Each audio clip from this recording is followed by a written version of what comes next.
বাপরে বাপ, নির্বাচনের মার্কা থাকে যে কয়দিন 5 ওয়াক্ত নামাজ পড়ে সে কয়দিন ওযু না পড়লেও পড়ে, ওযু না করলেও পড়ে। এরকম আছে না নাই? এমন কায়দায় চেহারা নিয়ে সামনে বের হয়, মাথায় টুপি, গায়ে পাঞ্জাবি, মুখে লম্বা দাড়ি, দেখে মনে আসমান থেকে জিবরাইলের খালু আসছে। কথা কন ঠিক কি না? এ বাজান গো আমার, এই জন্য হৃদয়ের কান পেতে কথাগুলো শুনে যান। আপনাদের উদ্দেশ্যে যে কথা বলতে চাচ্ছিলাম বাজান, আমরা 1 নাম্বার হতে রাজি আছি তো ইনশাআল্লাহ। কোন নেতার কাছ থেকে কোনোদিন কোনো কিছু খাবো? আবার গতকালকে আমাদের আরেকটা বিজয় হয়েছে, পুরো বাংলাদেশের আবারও বিজয় হয়েছে। বলেন আল্লাহু আকবার। সিরাজগঞ্জের সন্তান, নাম কি? হাফেজ আবু রাহাত। কথা কন না কেন? হাফেজ আবু রাহাত কুয়েত আন্তর্জাতিক হিফজুল কোরআন প্রতিযোগিতায় বিশ্বের 117টা দেশের মধ্যে আমার কলিজার টুকরা আবু রাহাত চ্যাম্পিয়ন হয়েছে। বলেন আল্লাহু আকবার। 3য় স্থান লাভ করেছে। বলেন আল্লাহু আকবার। আজকে যখন এয়ারপোর্টে নেমেছে, হাজার হাজার কোরআন প্রেমিক, হাজার হাজার ইসলাম প্রেমিক তাওহীদি মুসলমান ফুলের মালা দেওয়ার জন্য, শুভেচ্ছা দেওয়ার জন্য, এক নজর এই জীবন্ত কোরআনকে দেখার জন্য এয়ারপোর্টে ভিড় জমায়ে দিয়েছে। বলেন আল্লাহু আকবার। এ সম্মান আল্লাহর কোরআনের সম্মান। কথা বলেন ঠিক কিনা? আমরা চাই বাংলার প্রত্যেকটা ঘরে ঘরে হাফেজ আবু রাহাতের জন্ম হোক, সালেহ আহমেদ তাকরিমের জন্ম হোক, নাজমুস সাকিবের জন্ম হোক, জাকারিয়ার মতো সন্তানের জন্ম হোক। কথা বলেন ঠিক কিনা? থাক, আল্লাহু আকবার বললেন না, কষ্ট হচ্ছে আপনাদের? একটা তাকবীর দিতে পারলেন না, কষ্ট হয়েছে না? ভয় পান নাকি? ভয় পান?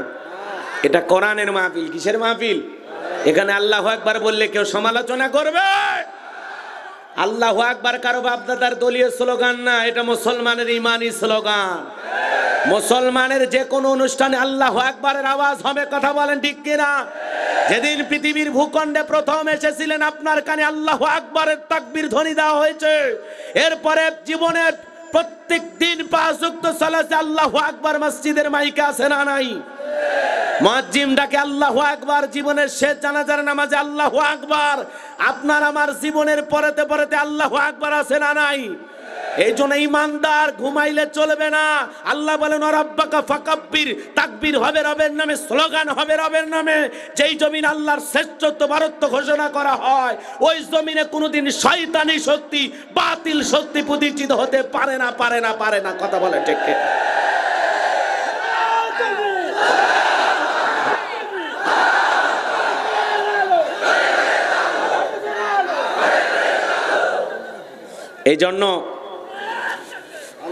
এই জন্য আমাদের সন্তানের আর পিছিয়ে নাই।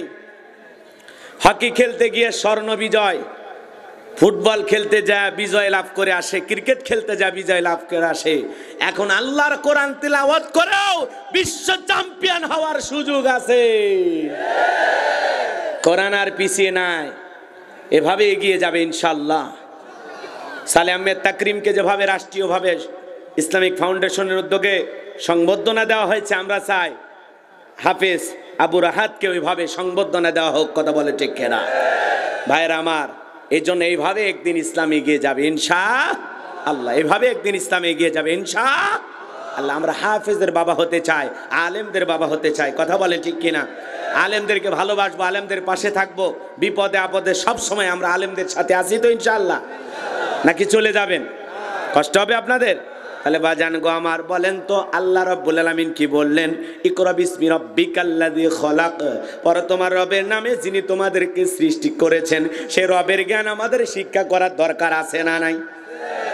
এরপরে পবিত্র কুরআনুল কারীমের সর্বপ্রথম যেই সূরাটি না পড়লে আমাদের সালাত হয় না, সূরাতুল ফাতিহার 1 নাম্বার আয়াত। জবান ছেড়ে সবাই বলুন আলহামদুলিল্লাহি রাব্বিল আলামিন। সমস্ত প্রশংসা, যাবতীয় প্রশংসার একমাত্র মালিক তিনি, সৃষ্টিকুলের রব, আমাদের প্রতিপালক, আমাদের আল্লাহ যিনি। কথা বলেন ঠিক কিনা?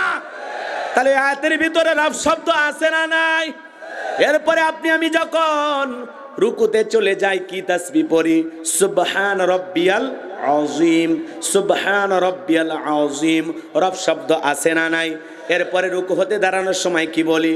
রব্বানা লাকাল হামদ। রব শব্দ আছে না নাই? এরপরে আপনি আমি যখন সিজদায় চলে যাই কি তাসবিহ পড়ি? সুবহান রাব্বিয়াল আ'লা, সুবহান রাব্বিয়াল আ'লা। রব শব্দ আছে না নাই? জোরে বলেন আছে না নাই? সিজদায় কি আমরা কি বলি? সুবহান রাব্বিয়াল আ'লা। আ'লা কিছু কিছু ইমানদারের শোনা যায় সুবহান সুবহান সুবহান সুবহান সুবহান সুবহান। কথা কন না কি যে বলে, খালি একটা ফোঁস আওয়াজ শোনা যায়। সুবহান সুবহান সুবহান সুবহানাল্লাহ কয় না, সয়াবিনের তেল কয়, ও ভালো জানে। কথা কন, এরকম মুসল্লিও আছে না? না দেখবেন নামাজ পড়ে আর এদিক ওদিক তাকায়, পুরো মসজিদের ফ্যান লাইট সুইচ সব দেখে, না দেখলে ওনার নামাজই হয় না। আছে না নাই? এক বেচারা কিছুই জানে না, নামাজে দাঁড়ায় খালি মুখ নাড়তেছে, এমন কায়দায় মুখ নাড়তেছে।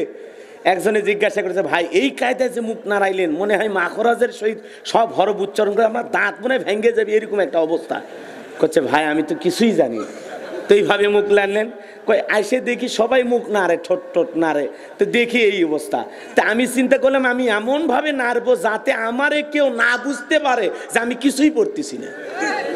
এই জন্য উনি এইভাবে বেশি করে নাড়াচ্ছে। এরকম মুসল্লি আছে না? না দাড়ি পেকে গেছে, আহা আল্লাহর বান্দা একটা সূরাও জানে না। আছে না? না ওযুটাও পারে না। আছে না? না এক মুরব্বী এক ঠ্যাং না ধুয়ে মসজিদে দৌড় মারছে, পিছন দিক দিয়ে কয় চাচা এক ঠ্যাং ধোয়া বাকি আছে, কয় ধর বেটা জামাত চলে গেল। এই জামাত ধরার আশায় দৌড়ে টাইসালা মসজিদ দৌড়ে গেছে, টাইসের উপর উষ্টে খায়া পিছলে খায়া, চাচা একদিক লঙ্গি একদিক, তাও বলে আল্লাহ আকবার। এই হলো আমাদের দৌড়ানোর অবস্থা। কথা বলেন ঠিক কিনা? এভাবে চললে হবে? হবে না। আল্লাহ রাসূল বলেছেন সালাত যখন শুরু হবে তোমরা ধীরস্থির ভাবে আসো, তাড়াহুড়ো করো না। মসজিদে গিয়ে জামাতে গিয়ে আমরা যে কয় রাকাত পেলাম তো পেলাম, আর যা পেলাম না এটা পরে পূরণ করে নিতে হবে। কথা বলেন ঠিক কিনা? এই জন্য জামাত শুরু হলে দৌড়ানো যাবে, আগে দৌড়ান লাগতো। নামাজ শুরু হয়ে গেছে ওই সময় দৌড়ে কি লাভ? শুরু হবে 1:30 মিনিটে নামাজ, আপনি 29 বাজে দৌড়ান কেন? 1:15 আজান হয়েছে, আর বাকি 15 মিনিট কি করলেন? এর আগে কই ছিলেন?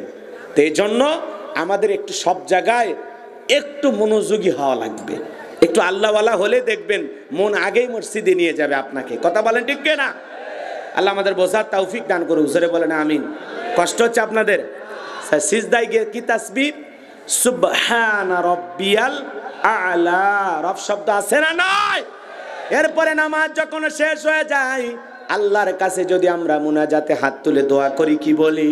রব্বানা আতিনা ফিদ দুনিয়া হাসানাতাও ওয়া ফিল আখিরাতি হাসানাতাও ওয়া কিনা আযাবান নার।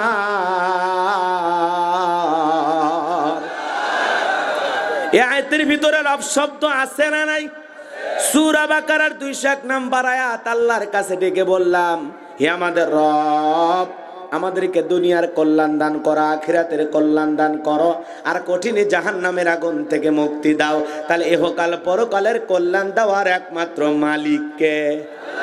জাহান্নামের আগুন থেকে মুক্তি দেওয়ার একমাত্র মালিক কে? এ বাজান গো, আমার জীবনের পরতে পরতে সব জায়গায় রব। পবিত্র কোরআনুল কারীমের সর্বশেষ যেই সূরা, সূরাটির নাম হলো নাস, তার 1 নাম্বার আয়াত, কুল আউযু বিরাব্বিন নাস।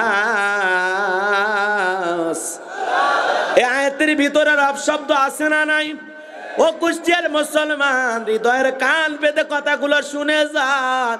আপনি আমি যেদিন মারা যাব, মসজিদের মাইকে যেদিন ঘোষণা হবে এই গ্রামের অমুক ব্যক্তি বেঁচে নাই, ইন্না লিল্লাহি ওয়া ইন্না ইলাইহি রাজিউন, আপনার আমার মৃত্যুর সংবাদ শোনার পর ছেলে কেঁদে বলবে বাবা নাই, মেয়ে কেঁদে বলবে বাবা নাই, প্রিয়তমা স্ত্রী কেঁদে বলবে আমার স্বামী নাই, মা বাবা বেঁচে থাকলে বলবে কলিজার ধনটা হারাইলাম, আত্মীয় স্বজন সবাই চোখের পানি দিয়া জীবনের শেষ বিদায় দেওয়ার জন্য বাড়িতে হাজির হয়ে যাবে।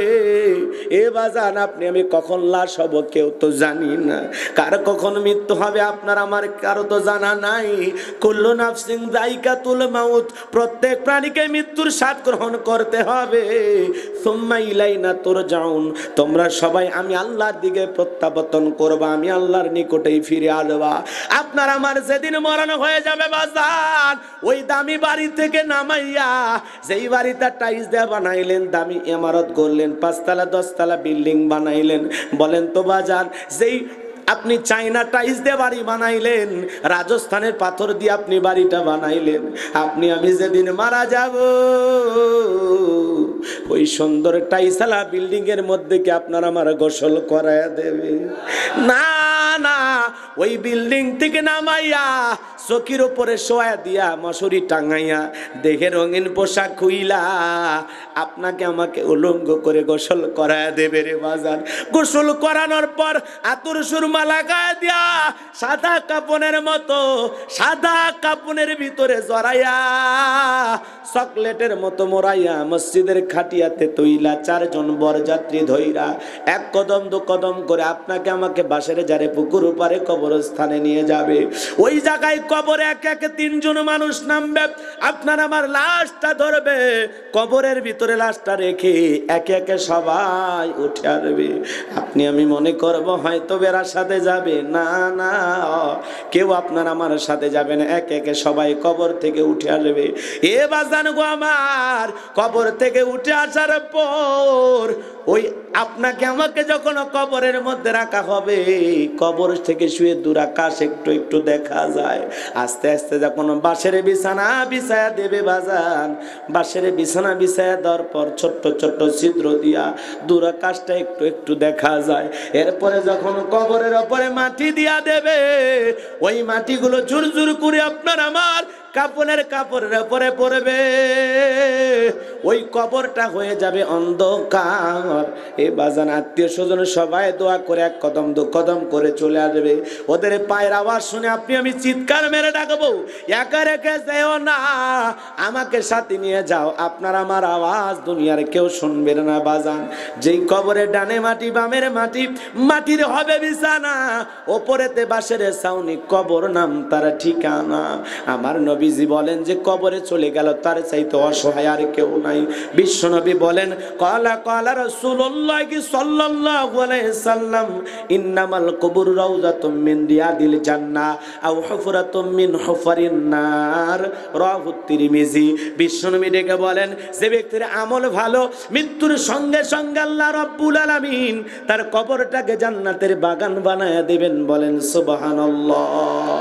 আর যে ব্যক্তির আমল খারাপ, আও হুফরাতুম মিন হুফারিন নার, তার কবরটা হবে জাহান্নামের আগুনের গর্ত। এ বাজান গো আমার, কারো কবর যদি একবার জাহান্নামের গর্ত হয়ে যায়, আপনার আমার বাঁচার কিন্তু কোনো উপায় থাকবে না। এই জন্য কেউ যদি গুনাহ নিয়া ওই অন্ধকার কবরে একবার যায়, ওই কবরের ডানের মাটি বামে চলে যাবে, বামের মাটি ডানে চলে যাবে, এমন জোরে সাপ দেবে গো, 1 পাজরের হাড় অন্য পাজরে ঢুকে যাবে। ওই বিষাক্ত সাপ যদি একবার সবল মারে, পা থেকে মাথা পর্যন্ত বিষের যন্ত্রণায় চলে যাবে। সহ্য করার শক্তি আপনার আমার কারোই থাকবে না রে বাজান। আল্লাহ যেন আমাদের সবাইকে কবরের আযাব থেকে মুক্তি দেন, জোরে বলেন আমিন। আরো চিল্লায় বলেন আমিন। ও কুষ্টিয়ার মুসলমান, হৃদয়টা নরম করে কথাগুলো শুনে যান। ওই কবরে রাখার পর আপনাকে আমাকে 1 নাম্বার প্রশ্ন করা হবে, মার রব্বুকা, তোমার রবকে। বলেন তো প্রশ্নের মধ্যে রব শব্দ আছে না নাই? আরো জোরে বলেন, আছে না নাই? হুজুর এত কথা কেন বলতেছেন? রুহের জগতে আল্লাহর কাছে সাক্ষী দিয়ে বলেছি, ক্বালু বালা, অবশ্যই আপনি আমাদের রব। আল্লাহ বলেছিলেন, আলাস্তু বিরব্বিকুম, আমি কি তোমাদের রব নই? সেদিন আমরা সবাই জবাব দিয়েছি, ক্বালু বালা, অবশ্যই আপনি আমাদের রব। পৃথিবীতে আসার পর জীবনের পরতে পরতে সব জায়গায় রব, কথা কন না কে? সূরা ফাতিহাতে রব, রুকুতে রব, উঠতে রব, সিজদায় রব, মুনাজাতে রব, কথা কন না কে? কোরআনের শেষ সূরাতেও রব। এ বাজান গো আমার, পবিত্র কুরআনুল কারীমের 1-2 জায়গায় নয়, 175 জায়গায় রব শব্দ রয়েছে। কথা বলেন ঠিক কি না? এ বাজান গো আমার, আবার কবরে ঢোকা মাত্র 1 নাম্বার প্রশ্ন আপনাকে আমাকে করা হবে, মার রব্বুকা, তোমার রবকে। দুনিয়াতে কার গোলামি করছো? কাকে সৃষ্টিকর্তা হিসেবে মেনে আসছো? কাকে প্রভু হিসেবে মেনে নিয়েছো? কে তোমার রব ছিল? তোমার সৃষ্টিকর্তা কে ছিল? দুনিয়াতে কার গোলামি করেছো? 1 নাম্বার প্রশ্ন করা হবে, মার রব্বুকা, তোমার রবকে। যারা মুমিন মুত্তাকি আল্লাহর খাঁটি গোলাম নেক আমল করে জীবনটা সাজাইছে, কোরআন সুন্নাহ দিয়ে জীবন সাজাইছে, একামত দিনের পথে ছিল, ইসলামী আন্দোলন করেছিল, যারা এই দুনিয়াতে রবের গোলামি করেছে, নম্রতার সহিত বিনয়ের সহিত জমিনে চলাফেরা করেছে, নিরহংকার সাদা মনের মানুষ ছিল। এ বাজান গো আমার, ওই মানুষগুলো আল্লাহর প্রিয় মুমিন বান্দা, নেককার ইমানদার, তখন জবাব দিতে পারবে, রব্বি আল্লাহ, রব্বি আল্লাহ, আমার রব আমার আল্লাহ। আল্লাহু আকবার। কিন্তু যারা ইমানদার নয়, যারা নেক আমল করে নাই, যারা রবের গোলামি করে নাই, যারা এই জমিনে আল্লাহ রব্বুল আলামিনের ইবাদত করে নাই, তারাও কি উত্তর দিতে পারবে? কত সহজ। তাহলে কবরের 1 নাম্বার প্রশ্ন, মার রব্বুকা, তোমার রবকে।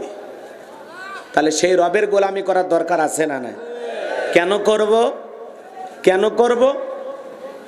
কথা কয় না কেন করব? কারণ কি? রব আমাদের কি? সৃষ্টিকর্তা। রব আমাদের কি? রিজিক দাতা। রব আমাদের কি? লালনকারী, পালনকারী। কথা বলেন ঠিক কিনা? রব আমাদের সব। কথা কন না কেন? আল্লাহ আমার রব, এই রবি আমার সব। আল্লাহ আমার রব, এই রবি আমার সব। দমে দমে তনু মনে তারি অনুভব। আল্লাহ আমার রব, এই রব। ইমানদার মুখ খোলেন। এগুলো ভাল লাগে না?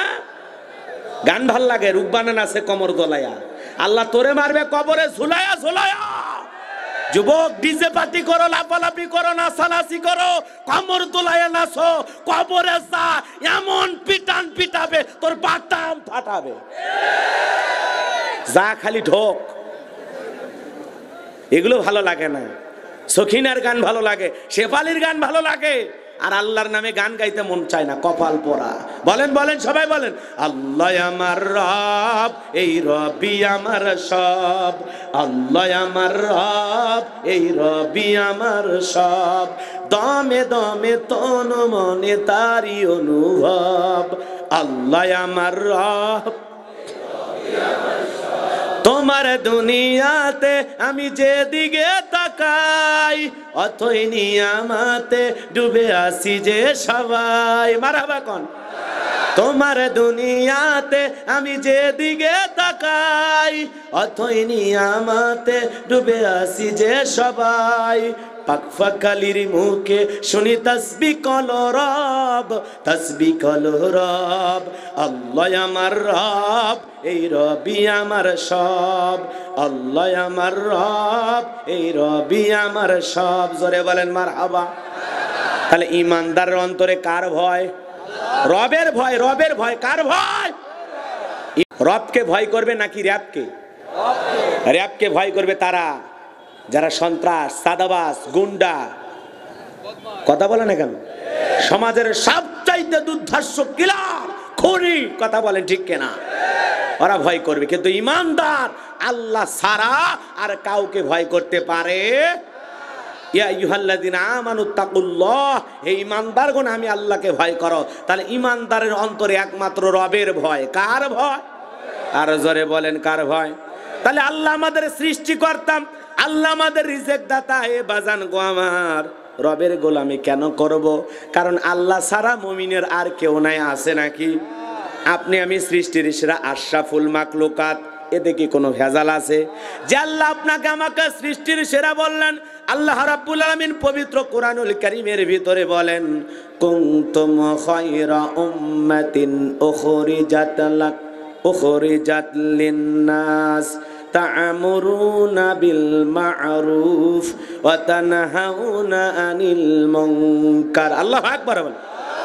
আল্লাহ রাব্বুল আলামিন বলেন কুনতুম খায়রা উম্মাতিন উখরিজাত লিন-নাস, তোমাদেরকে উত্তম জাতি বানাইলাম, ভিআইপি বানাইলাম, মর্যাদা সম্পূর্ণ বানাইলাম। তোমাদের কাজ দুইটা, সৎ কাজের আদেশ দাও, অসৎ কাজ থেকে মানুষকে বিরত রাখো। আল্লাহু আকবার বলেন। রাগ করতেছেন মনে হয়? এ বাজান গো আমার, আল্লাহ রাব্বুল আলামিনের গোলামি করতে হবে। কারণ হলো এই পৃথিবীর জমিনে আপনি আমি যা কিছু দেখি সবকিছু আল্লাহ পাক আপনার আমার জন্য সৃষ্টি করেছেন। সুবহানাল্লাহ বলবেন না? যদি বলেন হুজুর সেই দলিল আছে, আমার আল্লাহ বলেন হুয়াল্লাযী খালাকালাকুম মা ফিল আরদি জামিআ। আল্লাহ রাব্বুল আলামিন বলে বান্দা পৃথিবীতে যা কিছু দেখো আমি আল্লাহ পাক সব তোমাদের জন্য সৃষ্টি করেছি। বলেন তো সেই রবের গোলামি করার দরকার আছে না নাই? পৃথিবীতে আপনি যা কিছু দেখেন, আমি যা কিছু দেখি, সবকিছু আল্লাহ কাদের জন্য সৃষ্টি করেছেন? আমাদের জন্য সৃষ্টি করেছেন। দুনিয়ার সব সৃষ্টি আপনার আমার গোলামি করতে বাধ্য, আপনার আমার গোলামি করবে। আর আমরা একমাত্র গোলামি করব কার? আরো জোরে বলেন কার? সে আল্লাহ রাব্বুল আলামিন বলেন ইন্নাল্লাযীনা ক্বালু রাব্বুনাল্লাহ, নিশ্চয়ই যারা বলে আমি তাদের রব, আমাদের রব কে? আরো জোরে বলেন তো আমাদের রব কে? এ কথা সবাই দিল থেকে বিশ্বাস করেন তো?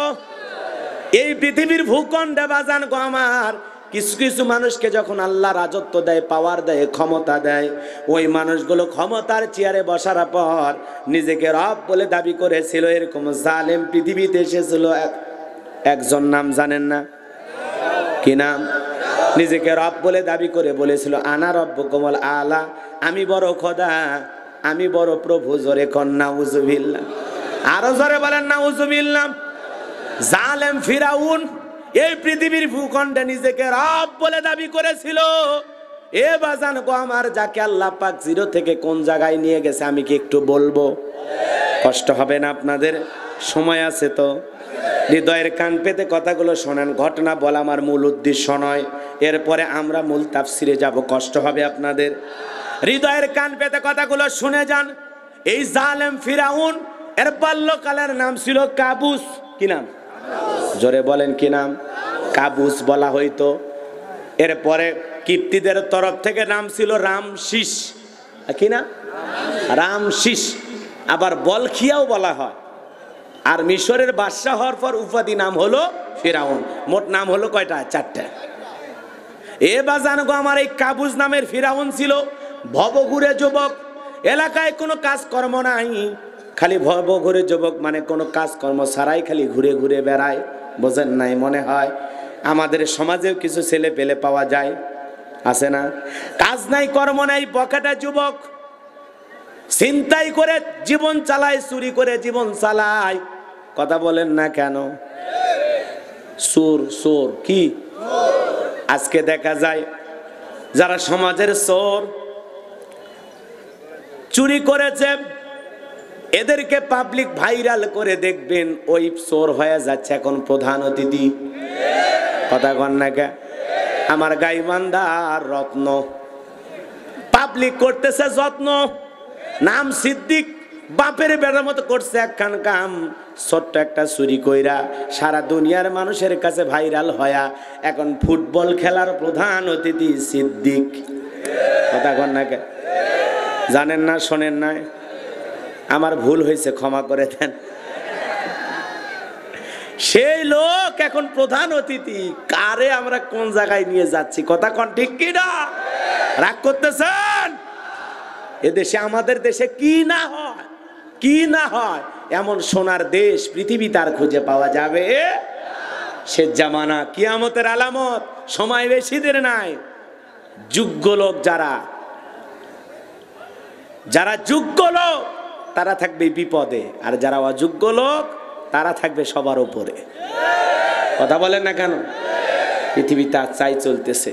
সম্মান পাওয়ার কথাকে সম্মান পায় কি? সম্মানিত মানুষের আজকে অপমানিত হচ্ছে, আর যারা অপমানিত হওয়ার কথা তারা এখন সম্মানিত হচ্ছে। কথা বলেন ঠিক কিনা? কপাল পুড়ছে পুরো জাতির, কথা বলেন ঠিক কিনা? আল্লাহ আমাদের হেদায়েত দান করুন, জোরে বলুন আমিন। কষ্ট হয়, রাগ করেছেন, করেন, কোনো সমস্যা নাই। সময় কোন দিকে যাচ্ছে একটু সামনে খালি অপেক্ষা করেন, একটু আলোচনা করি। কষ্ট করে আসছেন, ওঠা উঠে করিয়ে না, বসেন, একটু বসেন। প্রাণ ভরে কিছু বলে যায়, মনের মধ্যে অনেক ক্ষত, অনেক কষ্ট। কথা বলে না কেন? অনেক কষ্ট না? আপনাদের পাশেরই একজন সন্তান, সারা দুনিয়ার মানুষ যাকে কলিজা দিয়ে মহাব্বত করে শুধু কোরআনের কথা বলার কারণে। কি নাম? জোরে বলেন কি নাম? আপনারা কলিজা দিয়ে ভালোবাসেন তো? কারা কারা আমার প্রিয় ভাইকে ভালোবাসেন? দুহাত তুলে দেখেন। লিল্লাহে তাকবীর, লিল্লাহে তাকবীর। হাত নামান। এই ভালোবাসা ব্যক্তি আমির হামজার জন্য নয়, কোরআনের মুফাসসির আমির হামজার জন্য। বুকটা ফেটে যায়, কলিজার টুকরা নিষ্পাপ দুটি সন্তান, কন্যা সন্তান, দুইটা জান্নাতের মালিক। আল্লাহু আকবার বল। আমি আজকে প্রোগ্রামে আসার পথে দুইটা কন্যার সাথে দেখা করলাম। চোখে মুখে অনেক কষ্ট, অনেক ব্যথা। বাবার অপেক্ষায় এখনো পথ চেয়ে থাকে। ওই রাস্তা দিয়ে কোনো গাড়ি গেলেই মারে জিগায়, তার আত্মীয় স্বজনরে জিগায়, এই বুঝি বাবার গাড়ি আসলো, এই মনে হয় বাবা গেট দিয়ে ঢুকলো। এই যে একটা সন্তান বাবার অপেক্ষায় প্রতীক্ষায় পথ চেয়ে আছে, এটা একটা ছোট্ট নিষ্পাপ সন্তান, তার জন্য কি যে কষ্ট। কথা বলেন ঠিক কিনা? যে সময় বাবার কোলে সন্তানগুলো থাকার কথা, যে সময় বাবা মেয়েটার হাত ধরে স্কুল মাদ্রাসায় পৌঁছায়া দিবে, আজকে সেই সময় আমার ভাই, কথা বলেন না কেন, অনেক কষ্টের ভিতরে রয়েছেন। কথা বলেন ঠিক কিনা? মাজলুম অবস্থায় রয়েছেন। আমরা দোয়া করি আল্লাহ পাক যেন কোরআনের এই দায়ী, কোরআনের এই মুফাসসিরকে আবারও কোরআনের ময়দানে ফিরে আনেন। জোরে বলেন আমিন। আরো জোরে বলেন আমিন। আমার সে প্রিয় ভাইয়ের বাবার চোখের পানি আপনারা দেখেছেন, প্রতিদিন কাঁদে। আজকেও তার মা চোখের পানি ছেড়ে দিয়ে কান্না করতেছে। বাবা কি বলবো, বলার ভাষা নেই। মা জানে সন্তানটা আজকে আমার চোখের সামনে থাকলে ভালো লাগতো, আজকে মা জানে দুনিয়াতে তার কত কিছু আছে, অথচ সন্তানটা এমন একটা জায়গায় বসবাস করে, মাসে 6 মাসে তার চেহারাটাও দেখা যায় না। কথা বলেন ঠিক কি? আজকে আমার প্রিয় ভাই মুফতি আমির হামজা মায়ের চোখ, মুফতি আমির হামজা ভাইয়ের মায়ের চোখের পানি, তার প্রিয়তমা স্ত্রীর চোখের পানি, তার নিষ্পাপ দুটি সন্তানের চোখের পানি। আল্লাহ আল্লাহ আমাদের এই প্রিয় মাজলুম ভাইয়ের উপরে সাহায্য নাজিল করো। জোরে বলেন আমিন। আরো জোরে বলেন আমিন। আল্লাহ পাক আবারও কোরআনের ময়দানে আমার ভাইকে ফিরিয়ে আনুক। জোরে বলেন আমিন। তবে কি মনে করেছেন এই পরীক্ষা দেওয়ার পরে সফলতা আরো বাড়বে ইনশাআল্লাহ? আগের চাইতে কোরআনের মাহফিলে দাওয়াত দিতে গেলে আরো মানুষের সংখ্যা কমবে না বাড়বে ইনশাআল্লাহ? আপনাদের এলাকার সন্তান, এই পাশেই তার বাড়ি, গ্রামের নাম কি? এই যে আপনাদের গ্রামে না, পাশে না, ওই গ্রামেরও মানুষ আসছেন, আসছেন না? হাত তোলেন তো দেখি কারা কারা। আমির হামজা ভাইয়ের গ্রামের মানুষ আসছেন, আলহামদুলিল্লাহ। কি কলিজা থেকে ভালোবাসেন না হিংসা করেন? কি বলেন, ভালোবাসেন না হিংসা করেন? মানুষ হিসাবে ভালো না খারাপ? আলহামদুলিল্লাহ আলহামদুলিল্লাহ। গ্রামের মানুষ যদি সাক্ষী দেয় ভালো, আর কার সাক্ষী লাগে? আল্লাহ আমার প্রিয় ভাইকে আবারও কোরআনের ময়দানে ফিরিয়ে আনুন। জোরে বলেন আমিন। ভাইরা আমার, হৃদয়ের কান পেতে কথাগুলো শুনে যান। দুঃখে কলিজাটা ফেটে যায়। বাবা থাকতেও আজকে সন্তানগুলো এতিমের মতো জীবন যাপন করে, স্বামী থাকতেও স্ত্রীটা বিধবার মতো জীবন যাপন করে। আজকে মাজলুম অবস্থা আমার প্রিয় ভাই, আল্লাহ রাব্বুল আলামিন আবারও কোরআনের ময়দানে ফিরিয়ে আনুন। জোরে বলেন আমিন। অনেক ওলামা ইকরাম মুক্তি পেতেছেন, পাশাপাশি আমার ভাইও যদি ফিরে আসেন, আল্লাহ যেন আবারও কোরআনের ময়দানে ফিরে আনেন। জোরে বলেন আমিন। কষ্ট হচ্ছে আপনাদের, আমি একটু আবেগটাকে ধরে রাখতে পারতেছেন, আমার একটু কষ্ট হচ্ছে। আপনাদের কি খারাপ লাগতেছে বাজান? মন খারাপ জানি কইরেন না। ছোট্ট একটা বক্তা শুনলাম, রফিকুল ইসলাম মাদানী, মনে হয় মুক্তি পেয়েছে। একটু সংবাদ শুনলাম, যদি পায় আলহামদুলিল্লাহ আলহামদুলিল্লাহ। এই ছোট মানুষ, কি এমন বয়স হয়েছে বলেন? আল্লাহ পাক আবারও তাকে কোরআনের ময়দানে ফিরে আনুন। জোরে বলেন আমিন। চেনেন না? ছোট মানুষ, বক্তব্য শুনছেন না?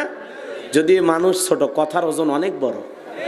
আল্লাহ আর তার ইলম আর জ্ঞানকে বাড়ায় দিন, সকলে বলুন আমিন। এ বাজান গো, আমার বুকটা ফেটে যায়, কষ্ট লাগে। একটা সন্তান বাবার প্রতীক্ষায় পথ চেয়ে থাকে, বাবা আসে না।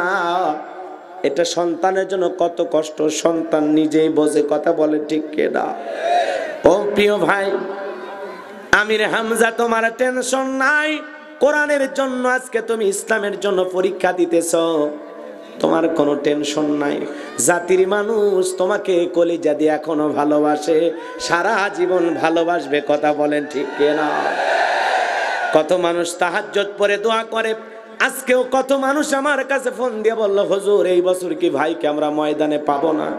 আমি বললাম একটু অপেক্ষা করেন, আল্লাহ চাইলে আবারও আমাদের মাঝে আসবে, কথা বলেন ঠিক কিনা?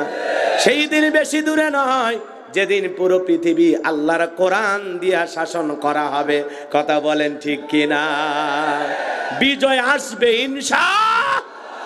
আধারে ভয় পেও না, আলো আছে আড়ালে, কালো সব পালিয়ে যাবে তুমি উঠে দাঁড়ালে, কালো সব পালিয়ে যাবে তুমি উঠে দাঁড়ালে। মারহাবা কও। এ বাজান, যে কথা বলতে চাচ্ছিলাম ছিল ভবঘুরে যুবক, এলাকায় কোনো কাজকর্ম নাই। আমাদের সমাজে ভবঘুরে যুবক আছে না নাই? ইয়াবা ফেন্সিডিল গাঁজা মদ খায়া গাছক ধাক্কা মেরে কয় ভাইজান সাইড দেন। বউ যদি দরজা খোলে, মুখের বাপ তুমি ঢোলক, কয় মা তুই বুঝবো না, আজ একটু বেশি পরিমাণে মদ খাইছি। এরকম মদ করে ছেলে আমাদের সমাজে আছে না নাই? ইয়াবা খায়, মদ খায়, গাঁজা খায়, ফেন্সিডিল খায়, এরপরেও দেখবেন ওরা বুকের বোতাম খুলে ঘোরে, পুলিশ ওদেরকে দেখেও দেখে না, কথা কন না কে? এরকম সমাজে আছে না নাই? আর ওদেরকে ধরলেও বেশি দিন থাকা লাগে না, এক সপ্তাহের মধ্যে আবার বাইরে আসে, কথা বলে না কেন? রাগ করতেছেন? আমাদের সমাজ মাদক মুক্ত হোক, আপনারা সবাই চান তো ইনশাআল্লাহ? আমাদের সমাজ মাদকের সেবন করে অনেক যুবক ধ্বংস হয়ে যাচ্ছে। একটা মাদক সেবনকারী সন্তান, একটা বাবা, একটা মায়ের জন্য কত যন্ত্রণার জায়গা। যাদের সন্তান নেশা করে ওরা টের পাচ্ছে, কথা বলে না কেন? 7 বার কসম কাটায়, নাকে খড় দেয়, এরপরে আবার মদ খায়, আছে না নাই? এরকম আছে না না? এ বাজান গো, আমার এই ফিরাউন ছিল ভবঘুরে যুবক, এলাকায় কোনো কাজকর্ম পাইল না। বাল্যকালের বন্ধু হামানকে নিয়ে মিশরে চলে গেল। মিশরে যাওয়ার পর সর্বপ্রথম হলো তরমুজের ক্ষেতের লেবার। কিছুদিন লেবারি করতে করতে আর ভালো লাগে না, ঘোষণা হয়েছে এলাকায় বাদশার সরকারি গোরস্থানের একজন দারোয়ান লাগবে, অমুক দিনে ইন্টারভিউ হবে। হাজার হাজার মানুষ লাইনে দাঁড়ায় গেছে, ওর মধ্যে কাবুস নামের ফেরাউনও লাইনে দাঁড়াইছে। একে একে সবার ইন্টারভিউ হইতেছে। ওই কাবুস নামের ফিরাউন যখন ইন্টারভিউ দেওয়ার জন্য বাদশার সামনে দাঁড়িয়ে গেল, ডেকে বলে, বাদশাহ আপনার চাইতে ভালো মানুষ আর এই জমিনে কেউ নাই। আমি যতটুকু জানি আপনি সবচাইতে ভালো মানুষ, আপনার মতো মানুষ হয় না, আপনার দিলটা বড় উদার। আমি ভিন দেশ থেকে আপনার দেশে আসছি বড় আশা নিয়া, আপনি যদি আমার চাকরিটা দেন আমি বড় উপকৃত হব, সারাটা জীবন আপনার প্রতি কৃতজ্ঞ থাকব। কথায় আছে দুষ্ট লোকের মিষ্টি কথা, দুষ্ট লোকের মিষ্টি কথা। ওই কাবুস নামের ফিরাউনের কথাগুলোর ভিতরে এমন আকর্ষণ, বাদশার মায়া লাগে গেল। এইবার ডেকে বলে, শোনো, ইন্টারভিউ বন্ধ করো, এই কাবুস নামের ছেলেটাকে আমি সরকারি গোরস্থানের দারোয়ান বানায়া দিলাম। এইবার সরকারি গোরস্থানের দারোয়ান হওয়ার পর আল্লাহর খেলা বোঝা বড় দায়, ডায়রিয়া কলেরা শুরু হয়ে গেল বাজান গো আমার। আর গোরস্থানের দারোয়ান কাবুস নামের ফিরাউন বলল, শোনো, তোমরা যারা লাশ দাফন করবা গোরস্থানের ভিতরে, প্রত্যেকটা লাশ প্রতি আমার একটা করে দিরহাম দেওয়া লাগবে, না দিলে আমি লাশ দাফন করতে দেব না। সমস্ত মানুষজন দেখে বলে, আহারে একটা দিরহামের জন্য বাদশার দরবারে বিচার নিয়ে যাব, লাশ পয়সা গুলে শেষ হয়ে যাবে, একটা দিরহাম যদি পায় ছেলেটাই পাক।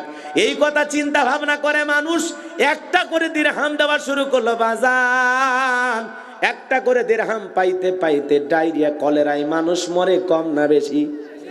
এখন যেরকম মহামারী পৃথিবীতে এসেছিল, নাম হলো করোনা, তখনকার সেই মহামারীর নাম ছিল ডায়রিয়া কলেরা। এত হাসপাতাল ডাক্তার তো তখন ছিল না, কথা বলেন ঠিক কিনা? হাজার হাজার মানুষ মারা যায় আর এই গোরস্থানের ভিতরে লাশ দাফন হয়, আর একটা করে দিরহাম ফিরাউনের পকেটে জমা হয়। হইতে হইতে এত টাকার মালিক হয়ে গেল, টাকা রাখার আর কোনো জায়গায় নাই। কথা কন না কে?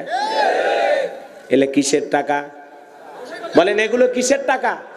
ঘুষের টাকা। বলেন তো পৃথিবীতে আজও ঘুষ আছে না নাই? আমার দেশে নাই। কথা কন না কে? শোনো এই দেশটার গল্প করি, দেশটা মনে হয় স্বপ্নপুরী। সুদখোর, ঘুষখোর, মদখোর, জুয়াখোর, হে তাই আছে ভুরি ভুরি, হে তাই আছে ভুরি ভুরি। এ দেশে অসৎ কামাই কেউ করে না, তবে ঘুষের টাকা পেলে কেউ তো ছাড়ে না। টেবিলের নিচে দিয়ে হাত বাড়িয়ে কালো টাকাটা নাই সারিয়ে করছে ওরা বড় দেশের চুরি, করছে ওরা বড় দেশের চুরি। শোনো এই দেশটার গল্প করি। মাঝে মাঝে দেখেন ঘুষের ভিডিও ভাইরাল হয়, একজন দিচ্ছে আর একজন নিচ্ছে, এরপরে জিজ্ঞাসা করলে ভাই কি নিলেন? এমনিতে আর কি, অন্য হিসাব। ধামা চাপা দেওয়ার জন্য মিথ্যা কথা বলে, আছে না নাই? 10 লাখ 15 লাখ 20 লাখ টাকা ছাড়া চাকরি হয় না, এরকম খবর অবশ্য ভারতে আছে, বাংলাদেশে নাই। কষ্ট হচ্ছে আপনাদের? কোনো সমস্যা নাই, জীবনে একটা দিনই তো আসছি। কতদিন পর কুষ্টিয়ার এই মানচিতে ওয়াজ করতেছি, কতদিন পর, এলাকায় তো আসাই হয় না। কষ্ট হচ্ছে আপনাদের? বাস্তবতাও তুলে ধরতে হবে, এদিক ওদিকেও একটু বলতে হবে। কথা কোন ঠিক কিনা? একটু লাইন মতো যায়। কষ্ট হচ্ছে আপনাদের? বাজানুগো আমার, গোরস্থানের দারোয়ান কাবুজ নামের ফেরাউন অনেক টাকার মালিক হয়ে গেল। এত টাকার মালিক হয়ে গেল, টাকার আর রাখারই কোনো জায়গা নাই। বস্তায় বস্তায় টাকা হয়ে গেল। চিন্তা ভাবনা করলো কি করা যায়। হঠাৎ করে চিন্তা ভাবনা করলো, টাকা না বিলাইলে জনপ্রিয়তা বাড়ে না। কথা কোন না?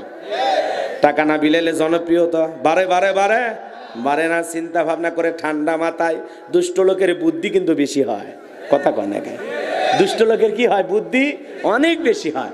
এ বাজান গো আমার, এইবার বাদশার কাছে যায়, বলে বাদশা গো, এই মিশরের জমিনে কত মানুষ খাজনা দিতে পারে না, কত মানুষ অভাব অনটনে দিন পার করে, কত মানুষ খাইতে পারে না। আপনি যদি অনুমতি দেন, আমার কাছে কিছু টাকা পয়সা আছে, আমি একটু জমাইছি, এই টাকাগুলো আমি জনগণের সেবা করার জন্য তাদের খাজনা পরিশোধ করে দিতে চাই, তাদের অভাব অনাটনে দুঃখের সময় একটু পাশে দাঁড়াইতে চাই। এক কথায় নির্বাচনের আগে একটু জনসেবামূলক কাজ করতে চাই। কথা কন ঠিক কিনা? জনসেবামূলক কাজ মানে বোঝেন না? এলাকায় কোনো কাজকর্ম করেনি কোনো দিন, হঠাৎ করে 2 গাড়ি ইট নিয়ে হাজির আমার এলাকায় এক মানুষজন বলে, বাবা ইট পাড়তেছো রাস্তার মধ্যে, বলে আপনাদের দুঃখ আমার সহ্য হয় না, আপনাদের ছেলে মেয়ে স্কুলে যায় কাদায়, পথ চলতে পারে না, জুতে ছিঁড়ে যায়, আপনারা হাটে বাজারে যেতে পারে না, সাইকেল নিয়ে পড়ে যান, আপনাদের কষ্টের কথা চিন্তা হলে রাতে আমার ঘুম হয় না। কি দরদ! কথা কন না খেয়ে? এই দরদি নেতা রাস্তার মধ্যে ইট পেরে দেয় আর জনগণকে বলে আপাতত ইট পেরে দিয়ে গেলাম, আর ভবিষ্যতে যদি আমি আমার মার্কানি আপনাদের কাছে আসি, একবারে যদি আমার মার্কানি সিল মাইরা এলাকার নেতা বানায় দিতে পারেন, আমার প্রথম টার্গেট আপনাদের কাঁচা রাস্তা পাকা করে দেব।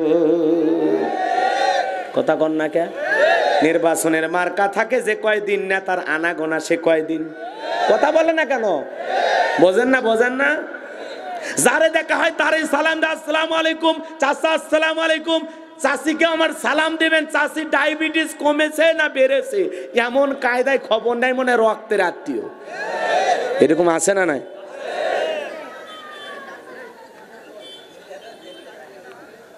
কষ্ট হচ্ছে আপনাদের? বিরক্ত হচ্ছেন নাকি?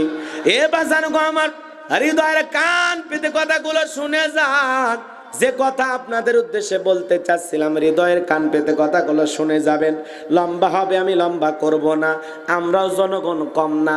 1.5 টাকার বিড়ি আর 3 টাকার চা খায় কি স্লোগান দেই, বল্টু ভাইয়ের চরিত্র ফুলের মতো পবিত্র, নামাজ পড়ে 1 ওয়াক্ত, গাঁজা খাই 5 ওয়াক্ত, গম শ্রীতে পাকা ভক্ত, শয়তানের 1 নাম্বার ভক্ত, হুজুরদের জন্য খুবই শক্ত, চুষে খাই গরিবের রক্ত।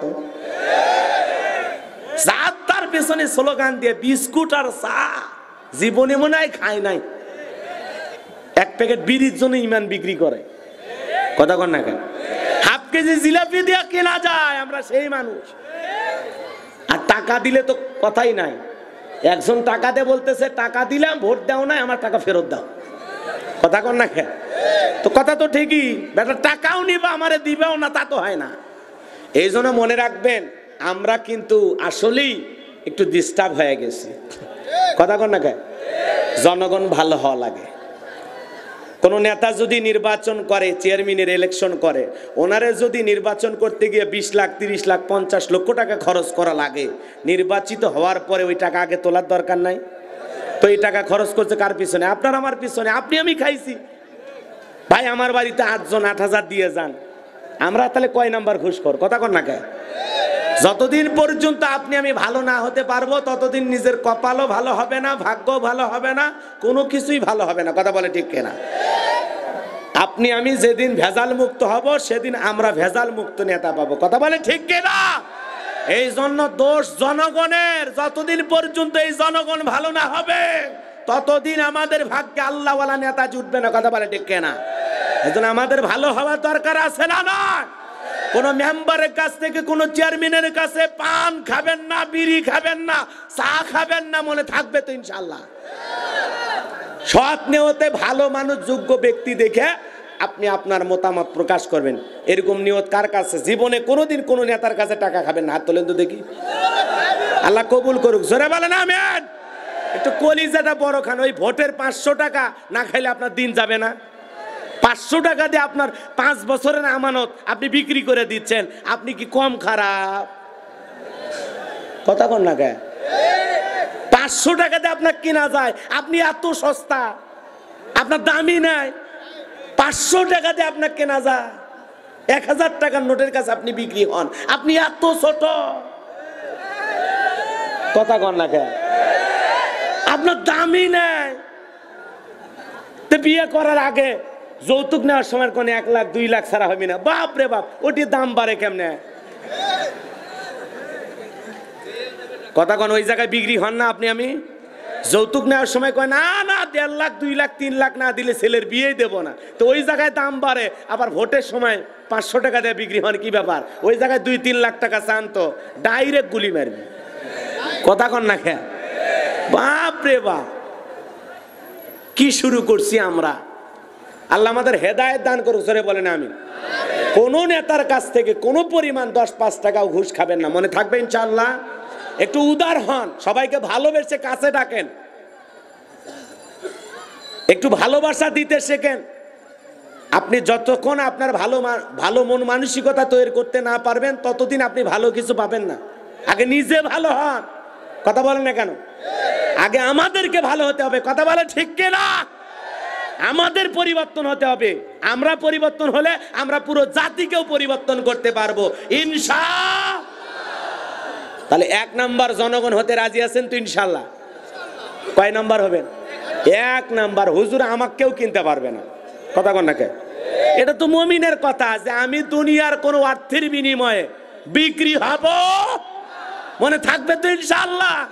নাকি আরো ক্লিয়ার করে বলা লাগবে? অল্পতে হয়েছে না? সামনের দিকে যায়।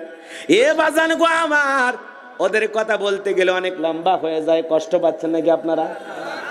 খারাপ কিছু বলতেছি না? দোয়া করে দেব, বলেন দোয়া করে দেব। লিল্লাহে তাকবীর, লিল্লাহে তাকবীর।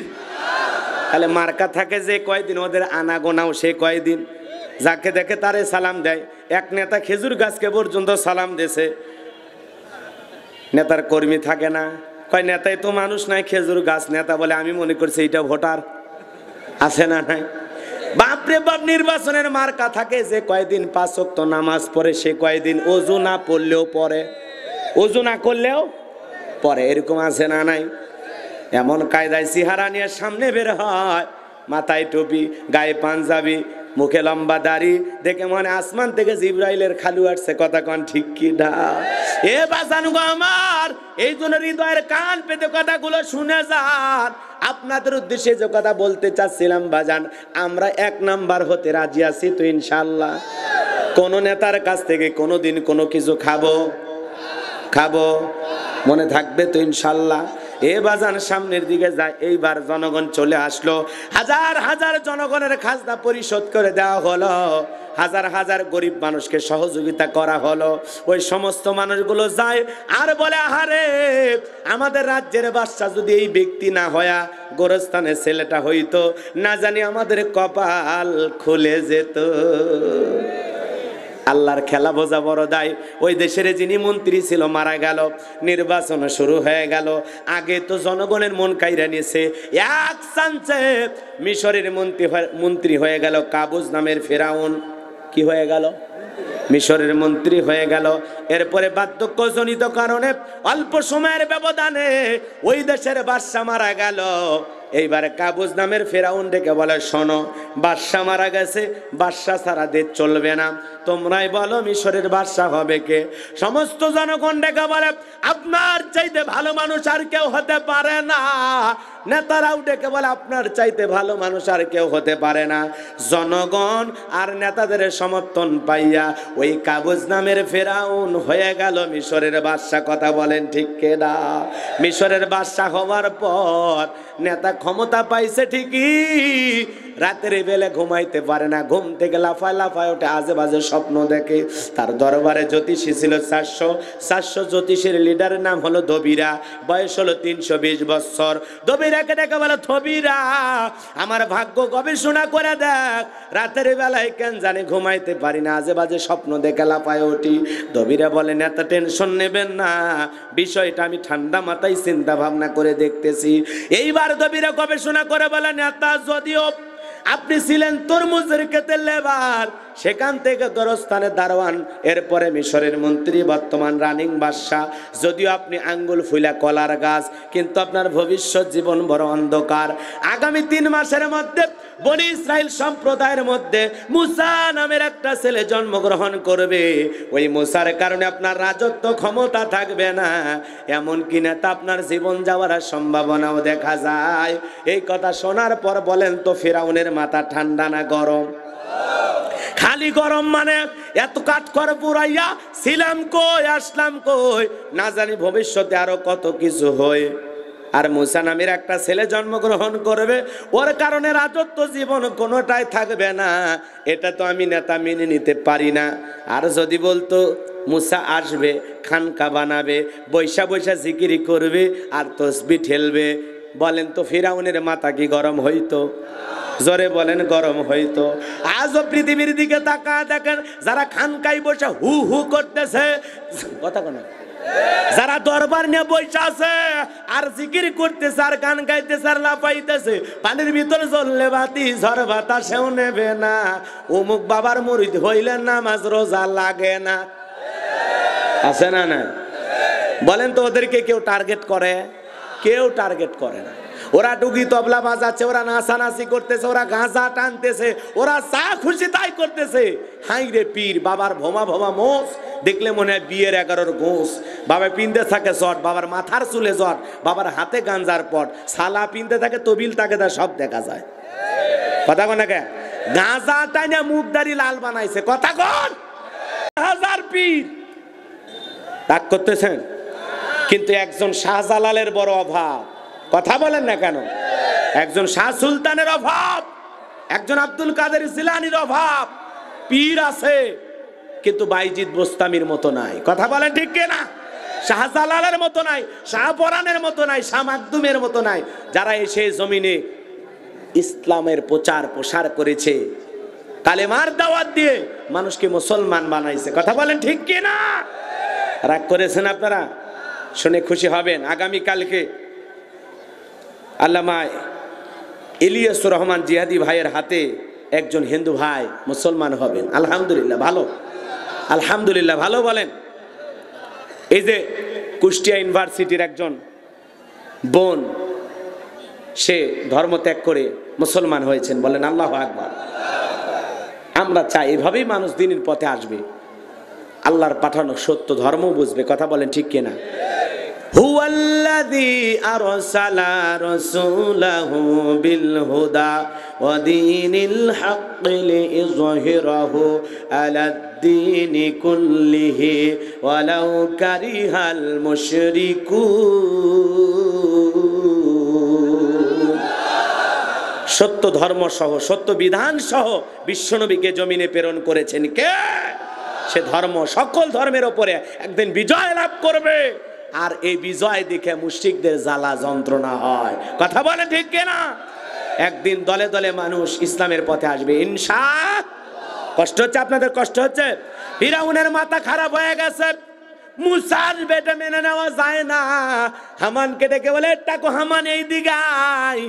দবিরা বলছে 3 মাসের মধ্যে মুসার জন্ম হবে, আর ওই মুসার কারণে রাজত্ব থাকবে না, ক্ষমতা থাকবে না, এটা তো মেনে নেওয়া যায় না। বলতো কি করা যায়? হামানের মাথায় কোনো চুল ছিল না, পুরো মাথা হলো, বোঝেন নাই? টাকওয়ালা কথা কন্যাকে পুরো মাথায় কি বলে না কেন? সাদে মাল নাই, বাম পাল্লট, পুরো মাথা ছিল ভারতের দমদম এয়ারপোর্ট। মাথার মধ্যে কোনো চুল নাই, কি নাই? জোরে বলেন কি নাই? চুল নাই। এ টাকওয়ালা হামানকে ডেকে বলে, হামান রে এখন তুই বল আমি কি করতে পারি? হামান ডেকে বলে, নেতা টেনশন নেবেন না, মাইট ইজ রাইট, জোর যার মূল্য তার, পাবার রাজত্ব ক্ষমতা যার হাতে, সে যা বলবে পুরো পৃথিবীতে তাই হবে, কথা বলেন ঠিক কিনা? কি বলতে চাস? বলে আমি একটা মাত্র উপায় বের করে দিতে চাই, সেটা হলো যত ছেলে সন্তান জন্মগ্রহণ করবে সবাইকে জবাই করে করে দুনিয়ার বুক থেকে বিদায় করে দেব, তাহলে আপনার মুসা পৃথিবীতে জন্ম নিতে পারবে না। এই কথা শোনার পর ফেরাউন ডেকে বলে, টাকো হামান রে, আসলেই তোর বুদ্ধির তারিফ করতে হয়, আসলে তোর মাথায় বুদ্ধি আছে, তবে শোন, ছেলেগুলোকে জবাই করবি, কারণ ছেলেদের মধ্যে আমার শত্রু আছে, মেয়েগুলোকে জবাই করবি না, মেয়েদের মধ্যে আমার কোনো শত্রু নাই। তার মানে ছেলেগুলোকে জবাই করবি, মেয়েগুলোকে মারবি না, কারণ ছেলেদের মধ্যে আমার শত্রু আছে, মেয়েদের মধ্যে কোনো শত্রু নাই। তার মানে চোর হলেও মানুষ ভালো, মোবাইল নিয়ে গেল, সিম খুলে দিয়ে গেল, কথা কোন ঠিক কিনা? এইবার সন্তান জবাই করা শুরু হয়ে গেল, হাজার হাজার সন্তান জবাই করা হলো। 3 মাস পরে এইবার মিটিং বসেছে, দবিরাকে দেখে বলে, দবিরা এইবার গবেষণা করে দেখো আমার পথের কাটা মুসা মরলো না বাঁচলো। দবিরা এইবার গবেষণা করে বেলা না তা, যদিও আপনি হাজার হাজার বনি ইসরাইল মায়ের বুক খালি করে মুসা সন্দেহ হত্যা করেছেন, কথা কন্যাকা। মুসা আসবে কয়জন? একটু কথা বলেন ভাই, মুসা আসবে কয়জন? আর মারছে কত? হাজার হাজার, কথা বলেন ঠিক কিনা? ওই জন্য জালেমদের কাছে অপরাধ করা লাগে না, জালেমদের কাছে অপরাধ করবে একজন, আর ওরা বিনা দোষে হাজার মানুষকে শাস্তি দেবে, কথা বলেন ঠিক কিনা? মুসা মাত্র একজন আর মারতেছে হাজার হাজার। বর্ণনা মতে পাওয়া যায় 20,000-এরও অধিক সন্তান জবাই করছে। কয় হাজার? এত সন্তানকে জবাই করে করে 3 মাসে বিদায় করে দিয়েছে।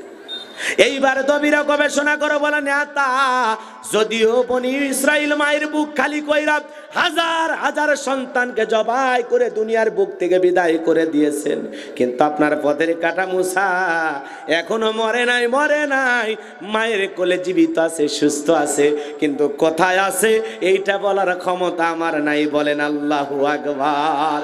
ওয়া মাকারু ওয়া মাকারাল্লাহ ওয়াল্লাহু খায়রুল মাকিরিন। খেলাকার, আরো জোরে বলেন খেলাকার।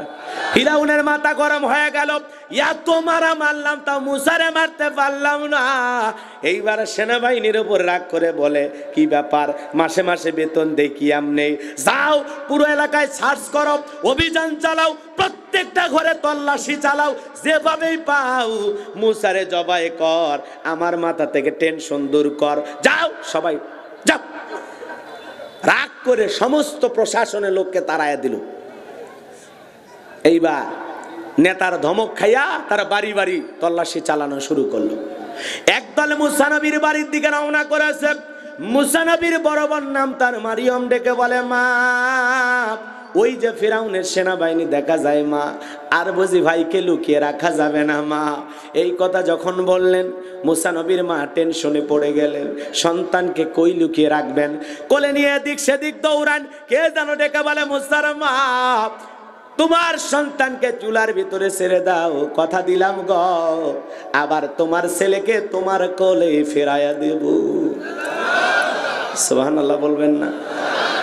মুসা নবীর মা দেরি করলেন না, সন্তানকে চুলার ভিতরে ফেলে দিলেন। ফেরাউনের লোকেরা পুরো বাড়ি সার্চ করলেন, তল্লাশি চালাইলেন, জিনিসপত্র সব ফেলে দিয়া মুসা নবীর বাবার সাথে রাগারাগি কইরা, বোঝেন নাই, পুরো বাড়ি এলোমেলো কইরা চলে গেল ওদের আর যে কাজ।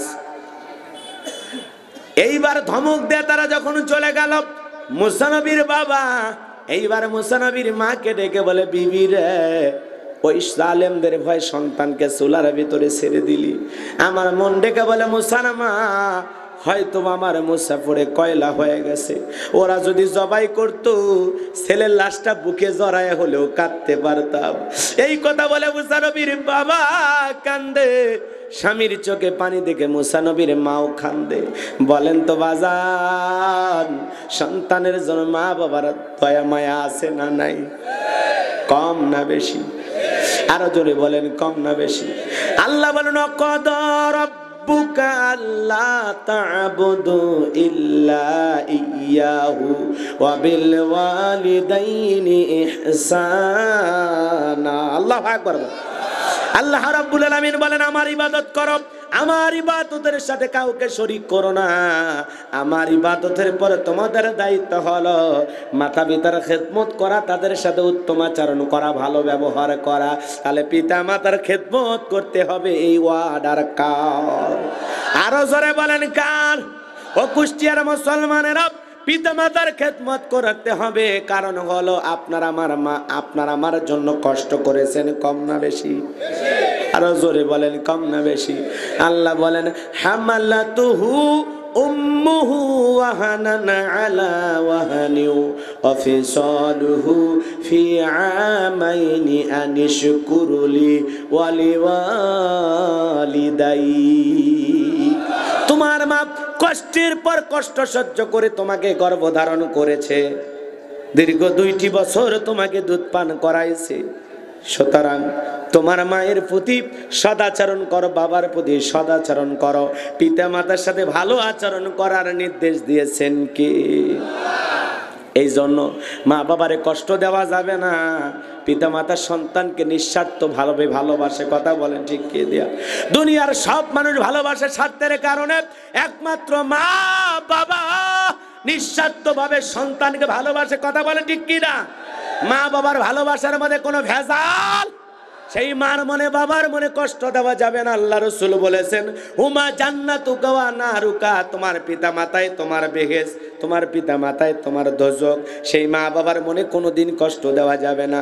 কোন কোন সন্তান আছেন গো, 2টা হাত তুলে একবার ওয়াদা দেন, জীবনে যতদিন মা বাবা বেঁচে থাকবে তাদের খেদমত করে তাদের মুখে হাসি ফোটাবেন তো ইনশাআল্লাহ।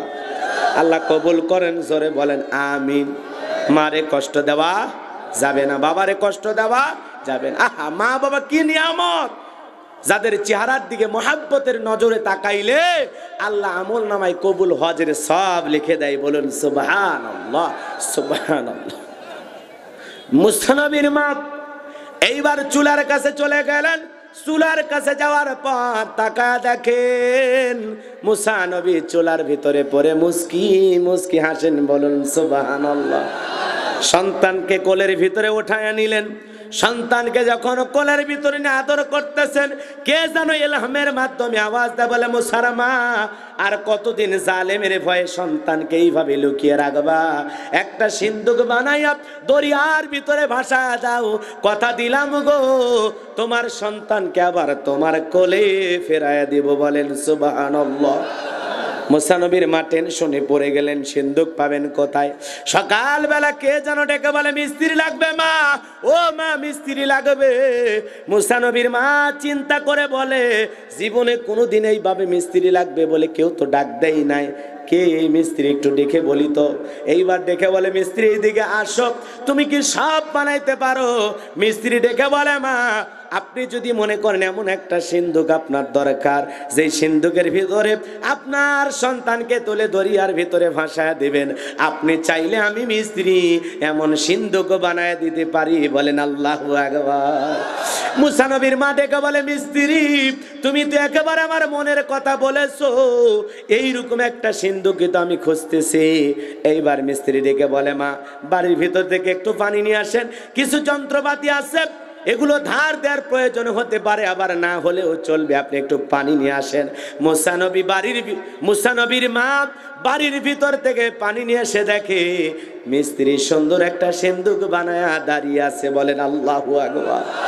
এইবার সিন্ধুকটা হাতের মধ্যে দিয়া এক পা দুপা করে দৌড়ায়, এক পা দুপা করে দৌড়ায়। মুসা নবীর মা ডেকে বলে মিস্ত্রি পারিশ্রমিকের দাম কিনিবা না, কাঠের পয়সা কিনিবা না, লোহার দাম কিনিবা না।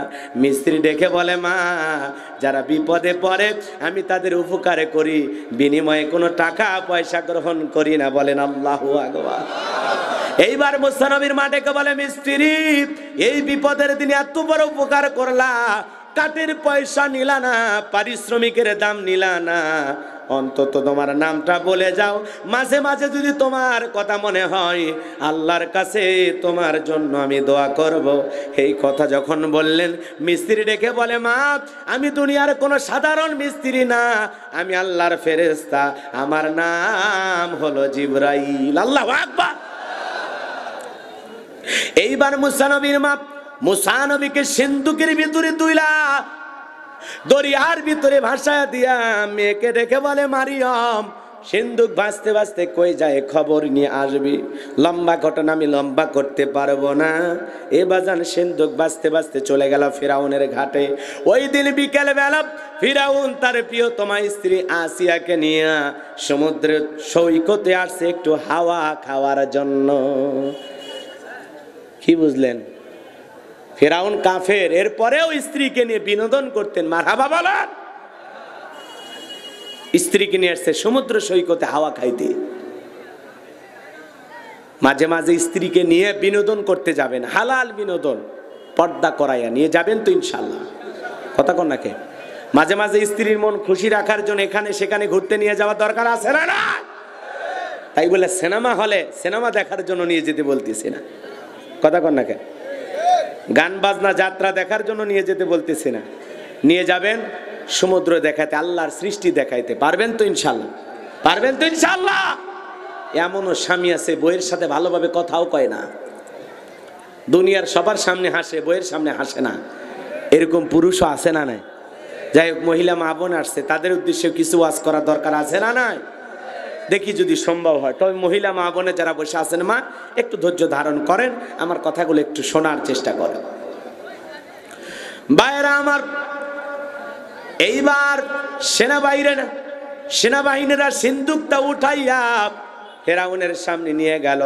ফেরাউনের সামনে যখন নিয়ে গেছে ফেরাউন ডেকে বলে সিন্ধুক খোলো দেখি। সিন্ধুক যখন খোলা হলো সবাই তাকায় দেখে মনে হয় আকাশের পূর্ণিমার চাঁদ সিন্ধুকে ধরা দিয়েছে। আল্লাহু আকবার। এইবার ফেরাউন ডেকে বলে তরবারিতে জবাই কর। আসিয়া বলে থামো, খালি মারা শিখছো, সারাটা জীবন মারলাম তাও তোমার শান্তি হলো না। ও স্বামী, এত সন্তান হত্যা করে কি তোমার মন শান্ত হলো না? একটু অপেক্ষা করো স্বামী, তোমার একটা শুধু কথা বলবো। বলো তো, এই যে সন্তান যেই সিন্ধুকে হইরা আসছে, এই সিন্ধুকের যে কাঠ, এমন কাঠ কি তোমার দেশে পাওয়া যায়? এমন কাঠ কি তোমার দেশে আছে? ফেরাউন কাঠ নাইরা চাইরা দেখে, এমন কাঠ তোমার বাপ দাদা জীবনে কোনোদিন দেখে নাই, আমিও জীবনে কোনোদিন দেখি নাই। এইবার আসিয়া যুক্তি দিয়া বলে স্বামী, এই সন্তান ভিন দেশি কারো সন্তান ভাসতে ভাসতে আমাদের দেশে আসছে, দয়া করে সন্তানটারে মাইরো না। এই সন্তানটাকে আমরা আমাদের পালক পুত্র হিসাবে লালন পালন করো। বারাবার এই ছেলেটাকে আমাদের সন্তান হিসাবে লালন পালন করো। মাঝে মাঝে অনেক কঠিন স্বামী স্ত্রীর কথা বলে না কেন, স্ত্রীর প্রস্তাব মেনে নিতে কি হয়, বাধ্য হয়। যদিও কঠিন হৃদয়ের মানুষ, তখন বলতেছে ঠিক আছে এত মানলাম, একটাই তো ঠিক আছে। কথায় আছে যেখানে বাঘের ভয় সেখানে সন্ধ্যা হয়। মুসা নবীকে তাদের সন্তান হিসেবে লালন পালন করবেন, এই প্রস্তাব আসিয়ার ফেরাউন মেনে নিল। এইবার আসিয়া বলে খালি মেনে নিলে হবে না, সন্তান তো পাইছে রে, তো দুধ খাওয়াইতে হবে, আমি তো পারবো না। তো কি করা যায়, কয় রাজ্যের মধ্যে ঘোষণা করো যেই মহিলা দুধ পান করাতে পারবে তার প্রতি মাসে তোমার বেতন দেওয়া লাগবে। ফেরাউন বলে সন্তান পায় তো মুশকিল হয়ে গেল, তো ঠিক আছে বেতন দেবো, আমার তো টাকা পয়সার অভাব নাই, বাসার টাকার অভাব আছে, ঠিক আছে বেতন দেওয়া হবে। ঢোল পিটায় খবর দেওয়া গেল যে ফেরাউনের সন্তান পালক সন্তানকে দুধ পান করাইতে পারবে তাকে প্রতি মাসে মাসে বেতন দেওয়া হবে। হাজার হাজার মহিলারা আসলেন, স্তন খুলে মুখ লাগায়া দিলেন। আল্লাহর পয়গাম্বার কোন মহিলার স্তনে দুধ পান করলেন না, বলুন সুবহানাল্লাহ। সমস্ত নারীরা ব্যর্থ হয়ে ঘুরে চলে গেল, একটা মহিলাও দুধ পান করাইতে পারল না। ওই যে মুসা নবীর বড় বোন দেখে বলে ও রানী আসিয়া, মনে কিছু নেবেন না, এমন একটা ধাত্রীর সন্তান আমার কাছে আছে। যে কোনো সন্তান, কৌশল করে বলতেছেন, যে কোনো সন্তান সেই মহিলার, সেই যে কোনো সন্তান ওই মহিলার দুধ পান করতে পারে, তাই নাকি? বলে হ্যাঁ। কই সেই মহিলা? বলে 2 জন লোক পাঠায়া দেন, মহিলাকে আপনার কাছে নিয়ে আসি। এইবার মুসা নবীর মাকে ফিরাউনের দরবারে নিয়ে আসা হলো। মুসা নবীর মা যখন সন্তানকে কোলের ভিতরে নিয়ে স্তন খুলে মুখটা লাগায় দিয়েছে, আল্লাহর পয়গাম্বার মুসা নবী মায়ের স্তনে দুধ খাওয়া শুরু করেছে, বলুন আল্লাহু আকবার। মায়ের স্তনে দুধ খাওয়া যখন শুরু করলো, রানী আসিয়া ডেকে বলে তোমার বেতন ডাবল করে দেওয়া হবে, থাকার কোয়ার্টার ফ্রি করে দেওয়া হবে। মুসা নবীর মা দেখে বলে ও রানী আসিয়া, সন্তানকে যদি লালন পালন করতে চান আর দুধ পান করাইতে চান, সন্তান আপনার। ডেকে বলে কি ব্যাপার, সারের মতো চিল্লাউকা, কি হইছে তোমার? ডেকে বলে আসিয়া, এই ছেলে আমার গালে থাপ্পড় মারছে, আর ওর চোখে মুখে যে আগুন দেখছি রে আসিয়া, এ মুসা সারা কেউ না, তরবারি দিয়ে জবাই করি, পথের শত্রু দূর করি। আসিয়া ডেকে বলে ঢং করা জায়গা পাও না, এই ছোট মানুষ কোনোদিন গালে থাপ্পড় মারতে পারে? কয় থাপ্পড় তো তোর গালে মারে নাই, থাপ্পড় মারছে আমার গালে, মজা কি আমি টের পাইছি। থাপ্পড়ের ওজন বুঝাইয়া দেয়, এ মুসা সারা কেউ না। আল্লাহু আকবার। যাই হোক, অনেক পরীক্ষা নিরীক্ষা হওয়ার পর মুসা নবীর বয়স হয়ে গেল 25 বছর। কয় বছর? 25 বছরের টকবকে যুবক। তাকায় দেখেন কিপ্তি আর বনি ইসরায়েলের মধ্যে ঝগড়া বেঁধে গেছে, দুইজন মিলে লেগে গেছে, ঝগড়া মারামারি। পয়গাম্বার মুসা নবী নিজ সম্প্রদায়ের লোকের পক্ষ নিয়ে ডেকে বলে কিপ্তি ফিরাউনের চামচা, সেখানে যেখানে সেখানে মাতবাড়ি করিস, কিছু কিছু মানুষ আছে না যেখানে সেখানে গরম দেখায়, তুই আমার চিনিস? আমি উমুক নেতার আপন খালাতো বোন, তার ছোট মেয়ে বিয়ে করছি, তার স্বামী। কি হাইব্রিড পরিচয়, কথা কন নাকি আপনারা? যারে তাই দেখালে কয় তুই আমার চিনিস, খায়া ফেলে দেবো রে, টাইম দেব না, আছে না? না, সেই গরম, এত গরম দেখাচ্ছেন। আল্লাহ যদি 3 বার বমি দেয় আর পেছনের দরজা একবার ঢিল করে দেয়, দাঁড়িয়ে থাকতে পারবে না, কুষ্টিয়া সদর হাসপাতালে ভর্তি হওয়া লাগবে। কতক্ষণ ঠিক কিনা? হাসপাতালে ভর্তি হওয়ার পর স্ত্রী দেখতে গেছে, ও সেলিমের বাপ তোমার শরীরের কি অবস্থা? কয় মা তুই দোয়া কর। বড় ছেলে দেখতে গেছে, আব্বা শরীরের কি অবস্থা?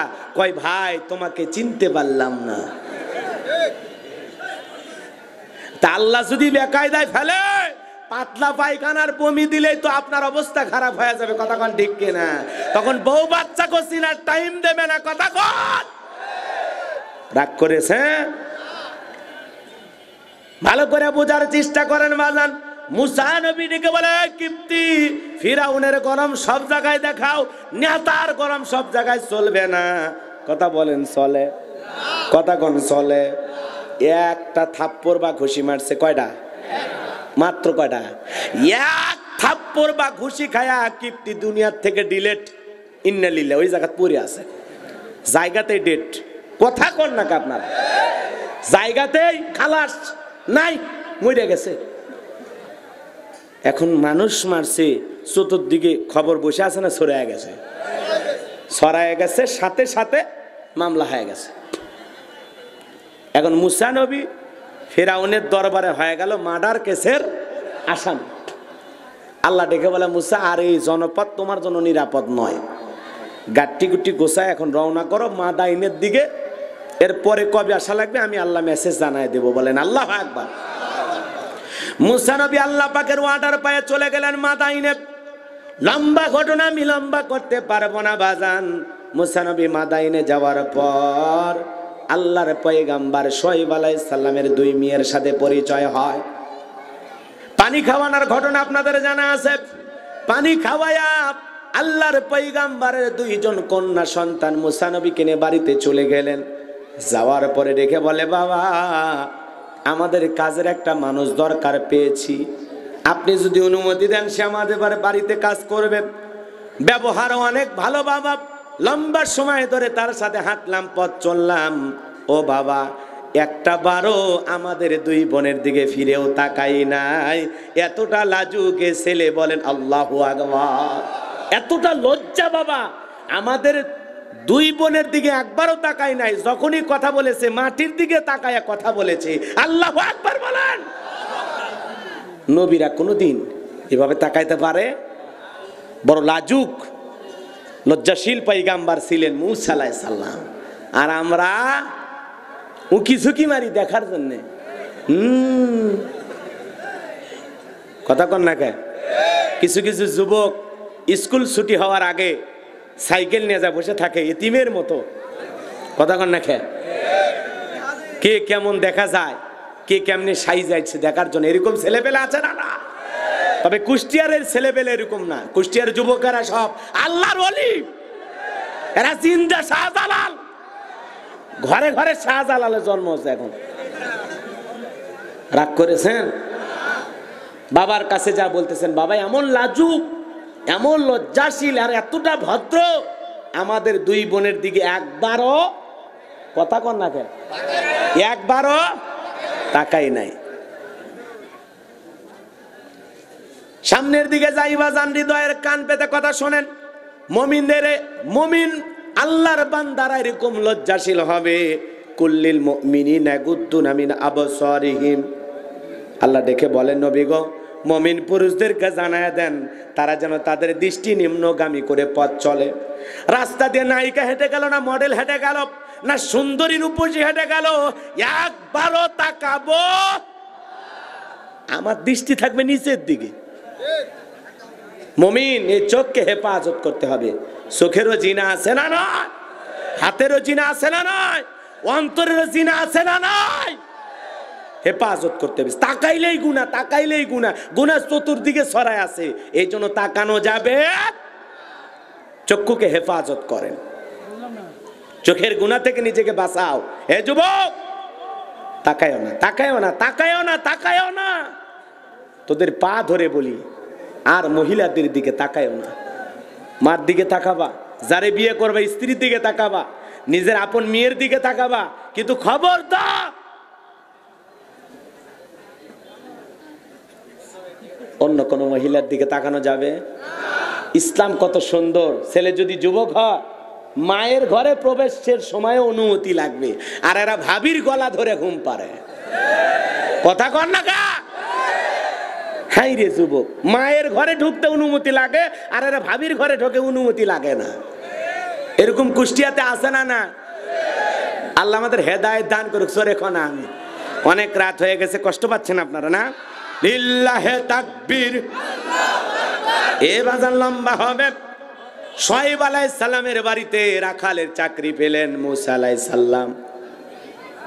রাখালের চাকরি পাওয়ার পরে তার ব্যবহার চলাফেরা দেখে শোয়েব আলাইহিস সালামের ভালো লাগলো, বড় মেয়ে সফুরার সাথে বিবাহের ব্যবস্থা করলেন। বলেন আল্লাহু আকবার। বিয়ে হওয়ার পরে আল্লাহর পয়গাম্বর মুসা আলাইহিস সালাম শ্বশুর বাড়িতে 8 থেকে 10 বছর থাকলেন। ঘর জামাই, কি জামাই? এই জন্য এলাকায় যদি কোনো ঘর জামাই থাকে বুঝবেন মুসা নবীর সুন্নত আমল করতেছে। খবরদার, কোন ঘর জামাই থাকলে খারাপ কথা বলবেন না, বাজে ব্যবহার করবেন না, বুঝবেন সে মুসা নবীর সুন্নত আমল করতেছে। কথা কর ঠিক কি না? মুসা নবী শ্বশুর বাড়িতে কয় বছর ঘর জামাই? 8 থেকে 10 বছর। 10 বছর যখন অতিবাহিত হয়ে গেল, আল্লাহ রাব্বুল আলামিন ডেকে বলে, মুসা আর কতদিন শ্বশুর বাড়ি মধুর হারি, এখন গাট্টি গুট্টি গোছায়া নাও, প্রিয়তমা স্ত্রীকে সঙ্গে নাও, আর তোমার প্রিয় জন্মভূমি মিশরের দিকে রওনা করো। বলেন আল্লাহু আকবার। এইবার স্ত্রীকে সঙ্গে নিলেন, শ্বশুরের দেওয়া লাঠি হাতে নিলেন, আসবাবপত্র যা যা দেওয়ার ছিল নিলেন। নেওয়ার পরে আল্লাহর পয়গাম্বর পথ চলতে চলতে যখন তুর পাহাড়ে চলে আসলেন, আল্লাহ রাব্বুল আলামিন তখন পয়গাম্বর মুসা নবীকে নবুয়ত দান করলেন। বলুন সুবহানাল্লাহ। এর থেকে মজা লাগবে বাজান, একটু ফিনিশিংটা দেই। বসেন বসেন, একটু বসেন। আল্লাহ পাক বলেন, ওয়ামা তিলকা বিয়ামিনিকা ইয়া মুসা। আমার আল্লাহ ডেকে বলে, মুসা তোমার হাতে ওইটা কি? মুসা নবী জবাব দেন, ক্বালা হিয়া আসায়া আতাওয়াক্কাউ আলাইহা ওয়া আহুশু বিহা আলা গনামি ওয়া লিয়া ফিহা মাআরিব উখরা। আল্লাহু আকবার। খালি আয়াত শেষ হবে আল্লাহু আকবার বলবেন, এতটুকু ডিউটি দিলাম, আর কিছু না। কষ্ট হবে আপনাদের? এইবার মুসা নবী ডেকে বলেন, আল্লাহ আমার হাতে এইটা লাঠি, এইটার উপর ভর দিয়া চলি, ছাগলের জন্য পাতা পারি, ইত্যাদি ইত্যাদি অনেক কাজ করি। আল্লাহ দেখে বলে, মুসা প্রশ্ন করলাম একটা, জবাব দেব একটা। বলেন তো মুসা নবী কথা বলে কার সাথে? আল্লাহর সাথে কথা বলতে মজা আছে না নাই? সৃষ্টিকর্তার সাথে কথা বলতেছেন। আমার আল্লাহর কুদরতি জবানের আওয়াজ না জানি কত মধুর, না জানি কত সুন্দর। মুসা নবী বুঝেছেন। বলেন আল্লাহু আকবার। তুমি কত সুন্দর, কি করে বোঝাই? তুমি কত সুন্দর, কি করে বোঝাই? কোন ভাষা পাই না খুঁজে তোমার তুলনা, তুমি নিজেই, তুমি কত সুন্দর, কি করে বোঝাই? মারহাবা কোন এ বাজান গো, আমার হৃদয়ের কান পেতে কথাগুলো শুনে যান, যে কথা বলতে চাচ্ছিলাম। মুসা নবী আল্লাহর সাথে কথা বলতেছেন, ইচ্ছা করে কথাগুলো বাড়িয়েছেন। কথা বলেন ঠিক কিনা? এরপরে আমার আল্লাহ বলেন, ক্বালা আলকিহা ইয়া মুসা।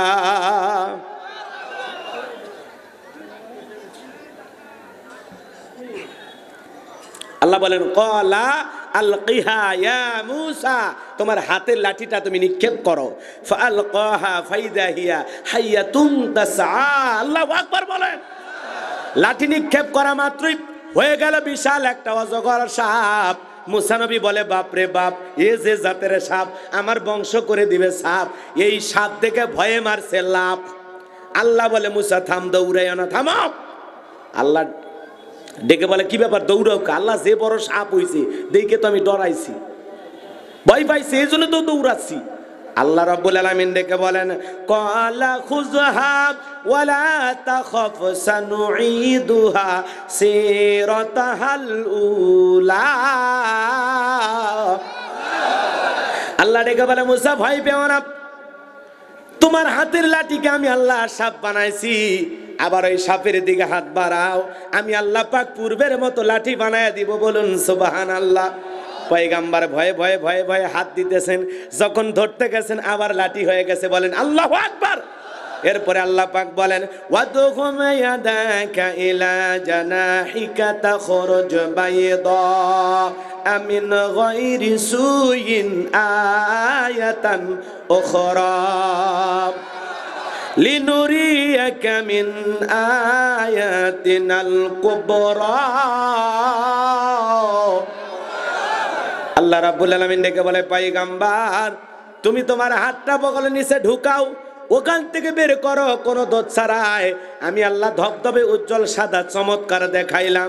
এই যে দুইটা লিনুরিয়া কামিন আয়াতিনাল কুবরা, এই যে কুদরতের দুইটা নিদর্শন দান করলাম, এই যে দুইটা মুজিজা তোমারে দান করলাম, এইবার তোমার দায়িত্ব ইযহাব ইলা ফিরআউনা ইন্নাহু তাগা।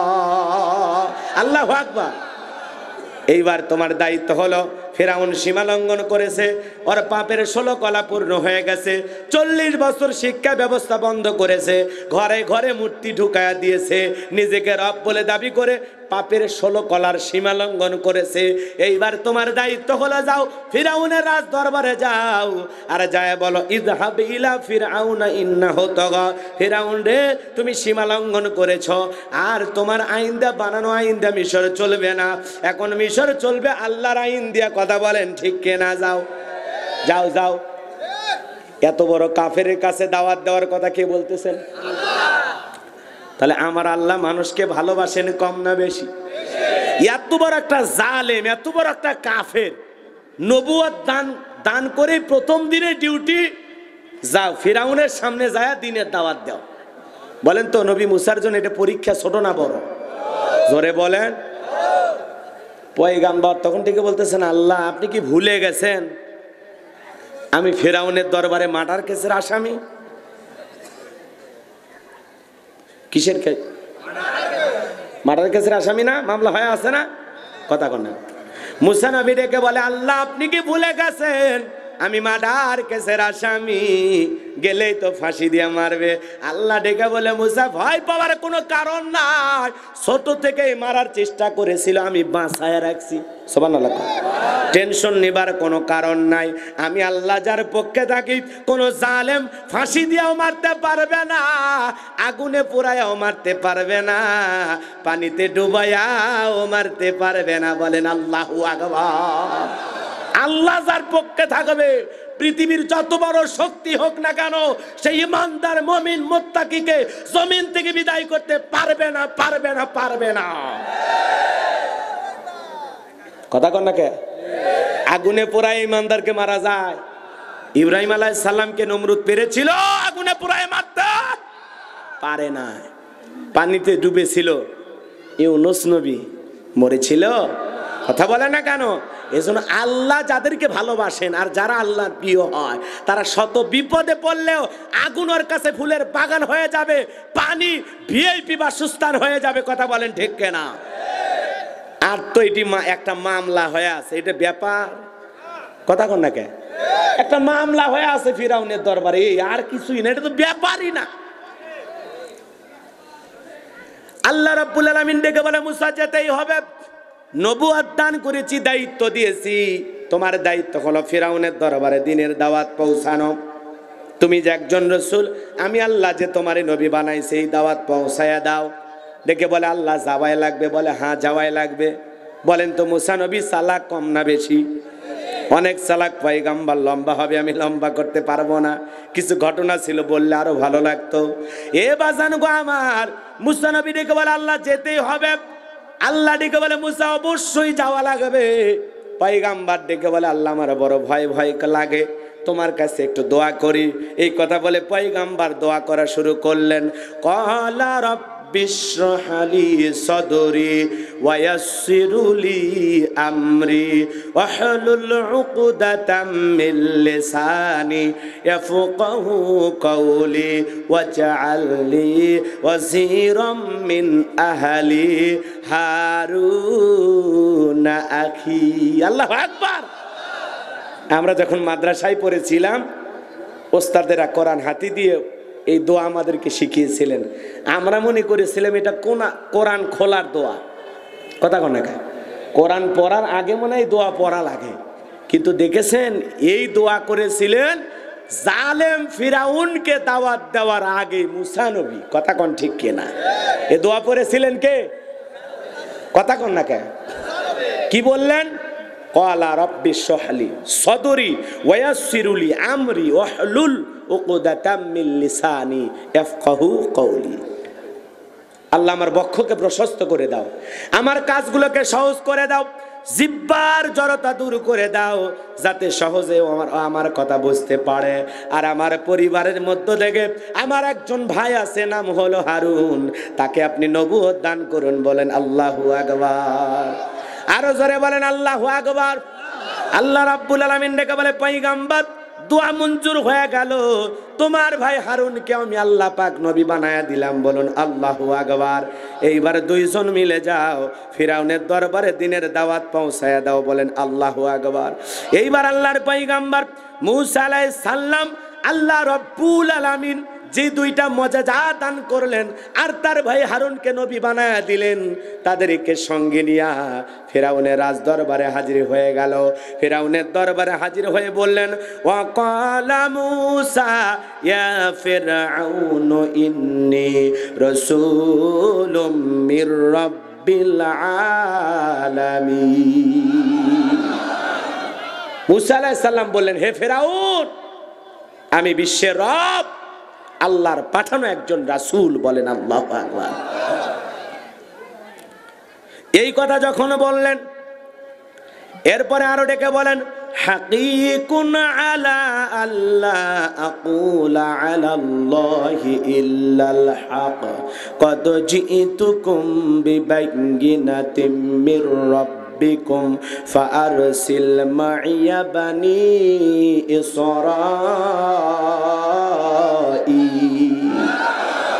ডেকে বলেন, আমি আল্লাহর সম্বন্ধে সত্য বিদ্যুৎ মিথ্যা বলবো না। আর শোনো, মানুষের প্রতি অনেক জুলুম অত্যাচার করেছো, যে বনি ইসরায়েলদেরকে গোলাম বানায় রাখছো, ওদেরকে মুক্ত করে দাও, ওদেরকে আমি আমার সাথে নিয়ে যাব। বলেন আল্লাহু আকবার। এই কথা যখন বললেন, ফিরাউন তখন ডেকে বলে, তুমি সত্যি নবী? বলে, হ্যাঁ, আমি আল্লাহর একজন পাঠানো রাসূল।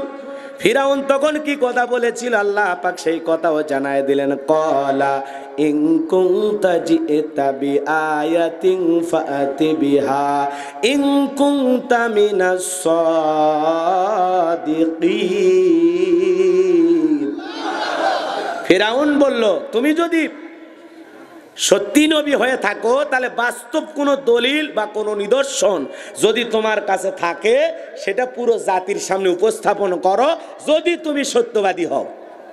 ফিরাউন দেখছেন কি কয়, মুসা নবী বলতে যে তুমি যদি সত্যবাদী হও, তুমি যে নবী, স্পষ্ট কোনো প্রমাণ থাকলে দেখাও। বলেন তো প্রমাণ আছে কয়টা? কথা কয় না, কথা কয় না কে? জানছি, বুঝতে পারছি আপনাদের কষ্ট হচ্ছে, আর কষ্ট দেব না, শেষ। দোয়া করে দেয়া না, এক সুবাইয়া বাড়ি যাবেন না, একটু জায়গা ওঠেন। লিল্লাহে তাকবীর। হ্যাঁ, খেয়াল করেন, আমাকে বারবার বলছে, হুজুর আপনি একটা নির্দিষ্ট বিষয়ের ওপর পুরো একটা ঘটনা বা আলোচনা ধরে শেষ করবেন, আমাদের লোকেরা এটা পছন্দ করে, এই জন্য আমি এইভাবে ওয়াজ করতেছি।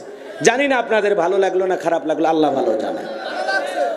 একটু খেয়াল করেন, একটু খেয়াল করেন, একটু, আর বেশি কষ্ট দেব না। 12টার পরে শেষ করে দেওয়া উচিত।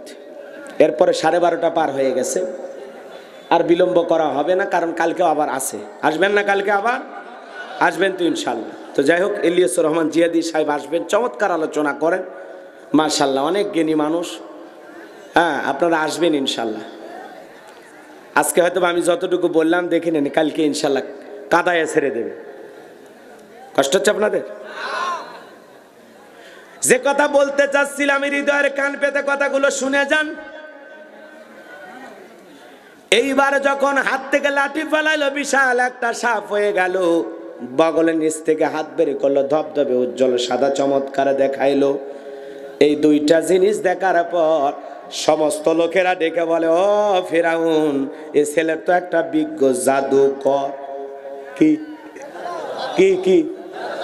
কিন্তু আপনারা বলেন এগুলো জাদু না মজেজা? জাদু না মজেজা? নবীরা জাদু দেখায় না মজেজা দেখায়? আর নবীদেরকে মজেজা দান করেন কে? এর মধ্যে কোনো ভেজাল আছে? এটা আল্লাহ প্রদত্ত মজেজা। আল্লাহ রব্বুল আলামিন এইভাবে মুসা আলাইহিস সালামকে শিখিয়েছেন, সেটা ফিরাউনের সামনে উপস্থাপন করেছেন। আর এই দৃশ্য দেখার পর তারা এক বাক্যে বললে ছেলে জাদুকর, কারণ ওই দেশে জাদুর প্রচলন ছিল বেশি। ওই জাদু নিয়ে উঠা বসা ওদের। তখন কি বললো? ফিরাউনের পরিষদ বর্গের লোকেরা বলল, এ যেহেতু জাদু দেখাইছে, জাদুর খেলা জাদু দিয়ে মোকাবেলা করা লাগবে। কি করা হয়? মুসা আর হারুনকে ছেড়ে দাও, আর একটা দিনক্ষণ থেকে ফাইনাল খেলা হবে। কি খেলা হবে? ফাইনাল খেলা। বিশ্বকাপ টি-20 খেলা না, কথা বলে। বিশ্বকাপ ফুটবল কি, বিশ্বকাপ ক্রিকেট, ফাইনাল খেলা মুসা আলাইহিস সালাম আর ফেরাউন। শুনবেন না বাড়ি যাবেন? একটু শোনো যুবক, একটু শোনো।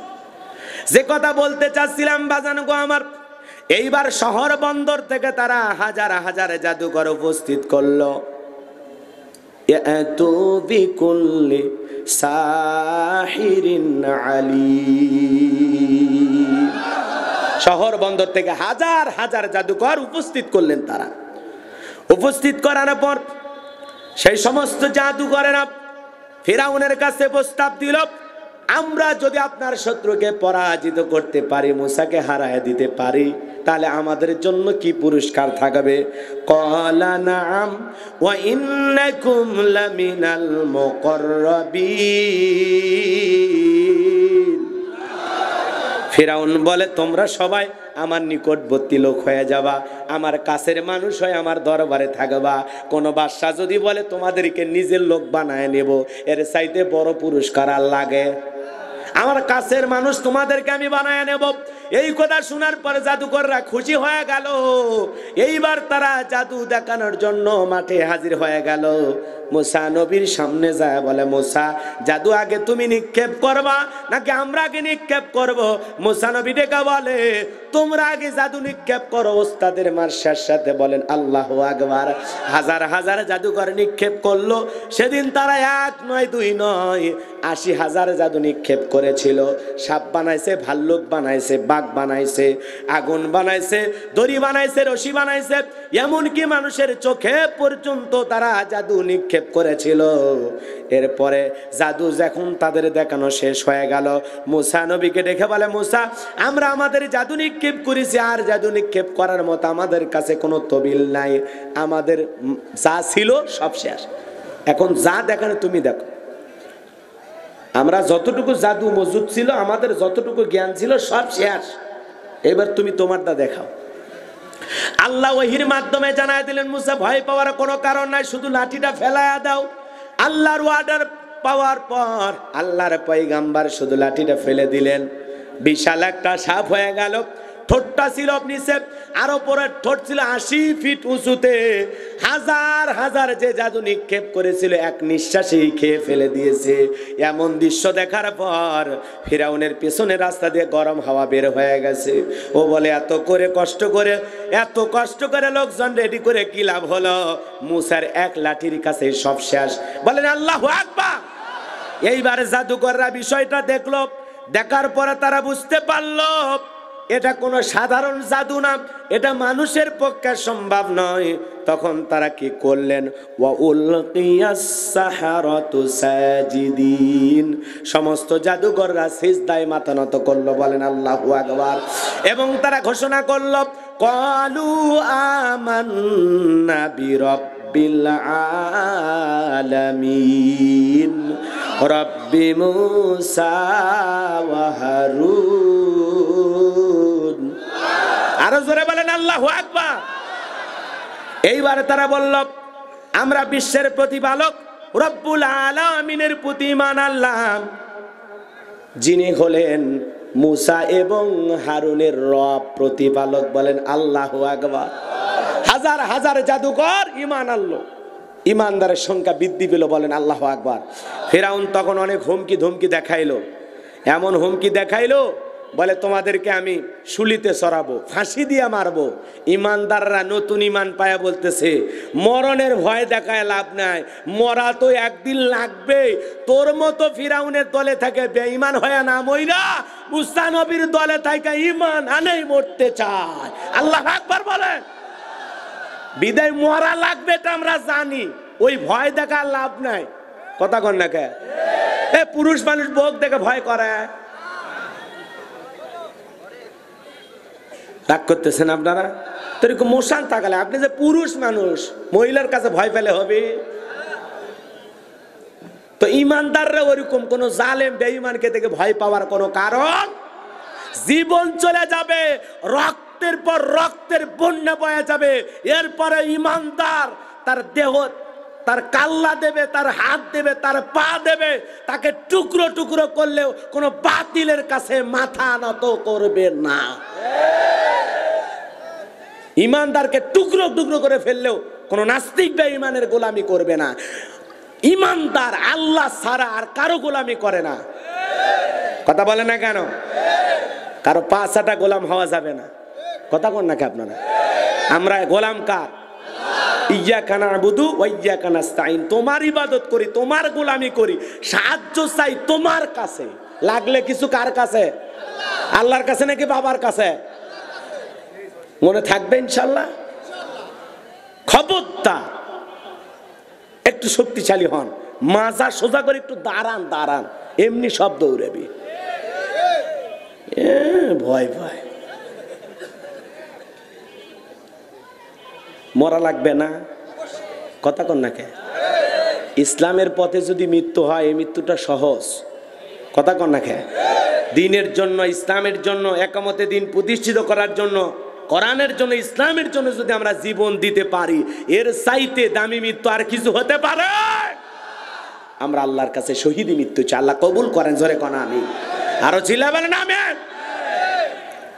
মুমিনের জন্য মৃত্যু তো একটা সেতু বন্ধন। মুমিনের জন্য মৃত্যুটা হলো গিফট, উপহার। এপারে দুনিয়া, ওপারে জান্নাত। সুবহানাল্লাহ বলেন। এইরকম ইমানদার হওয়া লাগবে, এইরকম মুমিন হওয়া লাগবে, যেন মরলেই জান্নাতি হই। কি বলেন? তাই বলে বিষ খায় মরে যাবেন? গলায় দড়ি দিয়ে মরবেন? টেনে কেটে মরবেন? ওই মৃত্যু না। ওই মৃত্যু, এটা তো মরে গেছেন মনে, মানুষ মনে করে আত্মহত্যা করে মরে মানে বেঁচে গেছে। বেঁচে যায়নি তো, ও তো আরো যন্ত্রণার সাগরে গেল। কথা কোন ঠিক কিনা? ও নিজেকে জাহান্নামে নিয়ে গেল। আল্লাহ আমাদের হেদায়েত দান করুক। জোরে বলেন আমিন। আরো জোরে কোন আমিন। বলে গেছেন ইমানদার ডেকে বলে মরণের ভয় দেখায় কোনো লাভ নাই। ফিরাউন মরা লাগবে, তবে মুসার দলের ইমানদার হয়ে মরবো। বলেন আল্লাহু আকবার। এইবার বাজান গো আমার, অনেক ঘটনা বলার ছিল, বলতে পারবো না। ইমানদারদের উপর নির্যাতন জুলুম বেড়ে গেল। মনে রাখবেন, জুলুম নির্যাতন যত বাড়বে, মুসলমান ইমানদারদের বিজয় তত নিকটে। জুলুম অত্যাচার শুরু করে দিল ফিরাউন। চতুর্দিক দিয়ে আক্রমণ করেছে। মূসা আলাইহিস সালাম তার দলবল সহ নদীর পারে চলে গেছেন। সমুদ্রের পারে যখন চলে গিয়ে আঘাত করলেন, ভিআইপি রোডের ব্যবস্থা আল্লাহ করে দিলেন। বলেন সুবহানাল্লাহ। আল্লাহ ডেকে বলে তোমার দল বল সহ এইবার তুমি নদী পার হয়ে যাও। এই কথা আল্লাহ রাব্বুল আলামিন বলেন, ওয়াজাওয়াজনা বিবানি ইসরাঈলাল বাহরা ফাআতাবাহুম ফিরআউন ওয়া জুনুদুহু বাগয়ান ওয়া আদওয়া হাত্তা ইযা আদরাকাহুল গরক ক্বালা আমানতু আন্নাহু লা ইলাহা ইল্লাল্লাযী আমানাত বিহি বানু ইসরাঈলা ওয়া আনা মিনাল মুসলিমিন। আল্লাহ রাব্বুল আলামিন বলেন, আমি মূসা এবং তার দল বল সহ বনি ইসরাইলের সমস্ত উম্মতগুলোকে নদী পার করায়া দিলাম, সমুদ্র পার করায়া দিলাম। বলেন আল্লাহু আকবার। তারা নদী পার হয়ে গেল। জালেম ফিরাউন তার দল বল সহ রাস্তার কাছে চলে আসছে, সমুদ্রের পারে। ফিরাউন রাস্তা দেখে বলে, বাপ রে বাপ, ভিআইপি রোড, মনে হয় আর বাপ দাদা 14 গোষ্ঠী বানায় গেছে। বুঝেন নাই? বলতেছে এই রাস্তা দিয়ে ওরা পার হয়ে গেছে, সবাই ওঠো, এই রাস্তায় ওঠো, উঠে দৌড়াও। সবাইকে নিয়ে যখন সমুদ্রের মাঝামাঝি চলে গেলেন, আল্লাহ ডেকে বলে, পানি তুমি হুকুম মানো কার? কয় আপনার। এইবার তাহলে তুমি তোমার খেলা দেখাও, আমি আল্লাহ অর্ডার দিলাম। আল্লাহর হুকুমে পানির উথাল পাতাল ঢেউ শুরু হয়ে গেল। অল্প কয়েকটা ঢেউ, ফিরাউনের যত চামচা ছিল সবাই পটকা মাছের মতো পানি খেয়ে ফুলে ফুলে সমুদ্রের মধ্যে আছে। বলেন আল্লাহু আকবার। এইবার আছে বড়ডা। বড়ডা কি? আরো জোরে বলেন। বড়টা মরার আগে কি কয় জানেন? ক্বালা আমানতু আন্নাহু লা ইলাহা ইল্লাল্লাযী আমানাত বিহি বানু ইসরাঈলা ওয়া আনা মিনাল মুসলিমিন। জালেম ফিরাউন ডেকে বলে, আল্লাহ আমি ঈমান আনলাম, বনি ইসরাঈল যে আল্লাহর প্রতি ঈমান আনছে আমিও সে আল্লাহর প্রতি ঈমান আনলাম, তুমি ছাড়া কোনো মাবুদ নাই, তুমি ছাড়া কোনো মাবুদ নাই। ওয়া আনা মিনাল মুসলিমিন, আমি ঘোষণা দিলাম আমি মুসলমান হয়ে গেছি। পানি খাইতেছে আর সুবাইতেছে ঠেলাই বইরা কয় ওয়া আনা মিনাল মুসলিমিন, আমি মুসলমান হয়ে গেছি। কন্ত এত জুলুম অত্যাচার করার পরে এখন আর জীবন যাবে, মৃত্যুর নির্দিষ্ট সময় উপস্থিত হয়ে গেছে। ওই যদি এখন কালেমা পড়ে, এইরকম যদি ফিরাউন মার্কা মুসলমান হয়, কথা কন না কে, তাহলে কি মানা যায়? ফিরাউন যদি ওই সময় মুসলমান হয়, এই ফিরাউনক মানা যায়? মুসলমান হিসাবে মানা যায়? যাবে না। এই জুলুম কম করে নাই। আল্লাহ পাক তখন কি বলতেছেন জানেন? আল্লাহ মানে নাই, আমার আল্লাহ মানে নাই। আমার আল্লাহ বলতেছেন আল আনা ওয়া ক্বাদ আসাইতা ক্বাবলু ওয়া কুনতা মিনাল মুফসিদিন।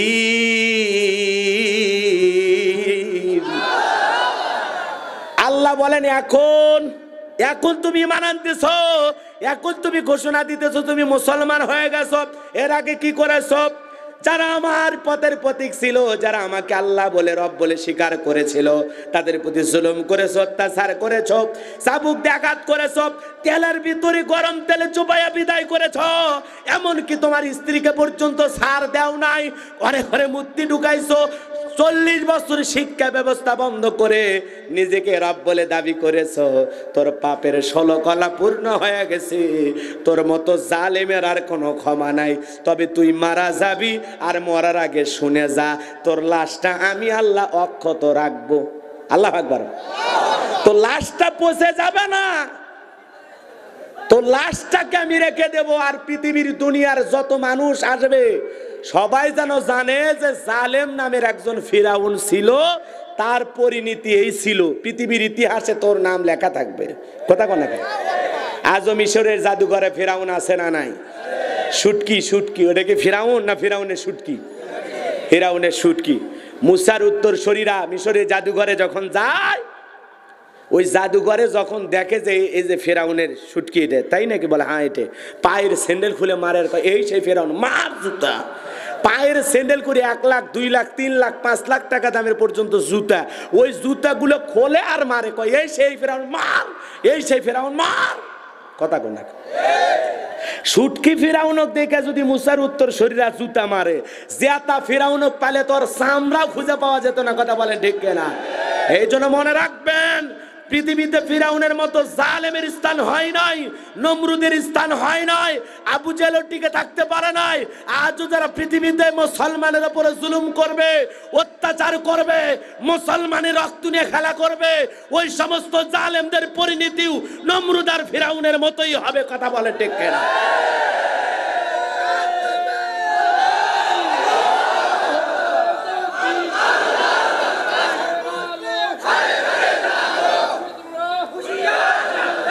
আলহামদুলিল্লাহ। এ বাজান, ছোট্ট একটা উদাহরণ দিয়ে আলোচনা শেষের দিকে নিয়ে যাবো। কষ্ট হচ্ছে আপনাদের? বলেন তো, মুখে এটা কি? দাঁত। কথা বলেন, এটার নাম কি? আর এর সাথে নরম আর একটা আছে, এর নাম কি? জিহুব্বা। জোরে বলেন কি নাম? এই জিহুব্বা।